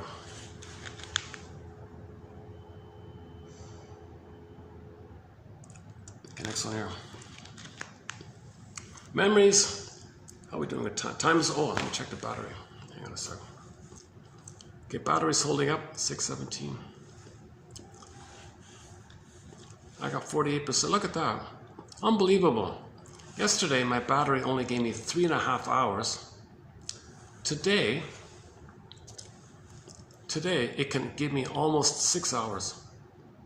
Wow. I have no idea why that's happening. Okay. Memories, ideas, and feelings can cluster together in the unconscious and produce systemic perceptual and behavioral biases when we find ourselves in certain situations. We are largely unaware of our complexes, and their presence can only be inferred by observing their effects. All schools of therapy acknowledge the existence of complexes or something very similar to explain unconscious influence. The heart has reasons which reason does not know, Pascal.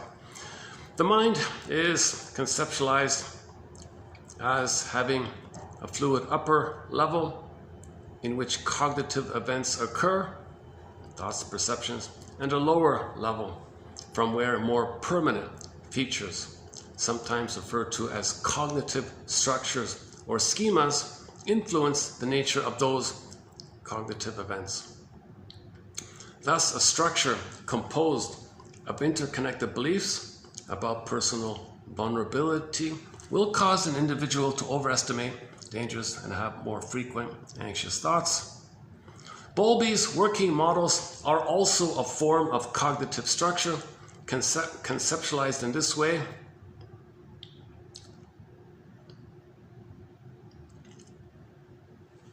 Okay, so if you have a model, a map, in the present you see the map, in the present you see the map, it's kind of similar to the repetition compulsion, like this. Okay. Next one here.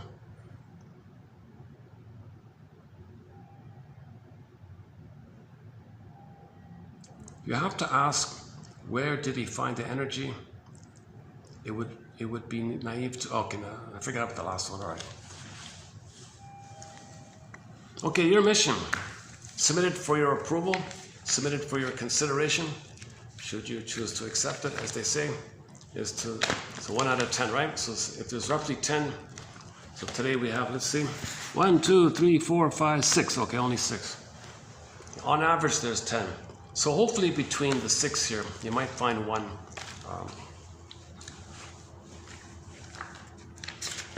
In the next video, let's see, 1, 2, 3, 4, 5, 6, another 6, next one. What about the one following? Oh, okay. 1, 2, 3, 4, 5, 6, 7. Next one, only 3. Oh. Sometimes it's like, oh, only 1? Okay. The quotes range between 1 and 30, can you believe it? On average, it's about 10. And then use it as a springboard and do the duck thing. See what comes up to mind, what springs up into the air of consciousness, and see if you can accept it and integrate it. Psychological food. Free association, fundamental rule, say what comes to mind. When a feeling comes, make room for it, allow it, kind of thing. Welcome, feeling.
Okay, thanks very much for the love of finding our story.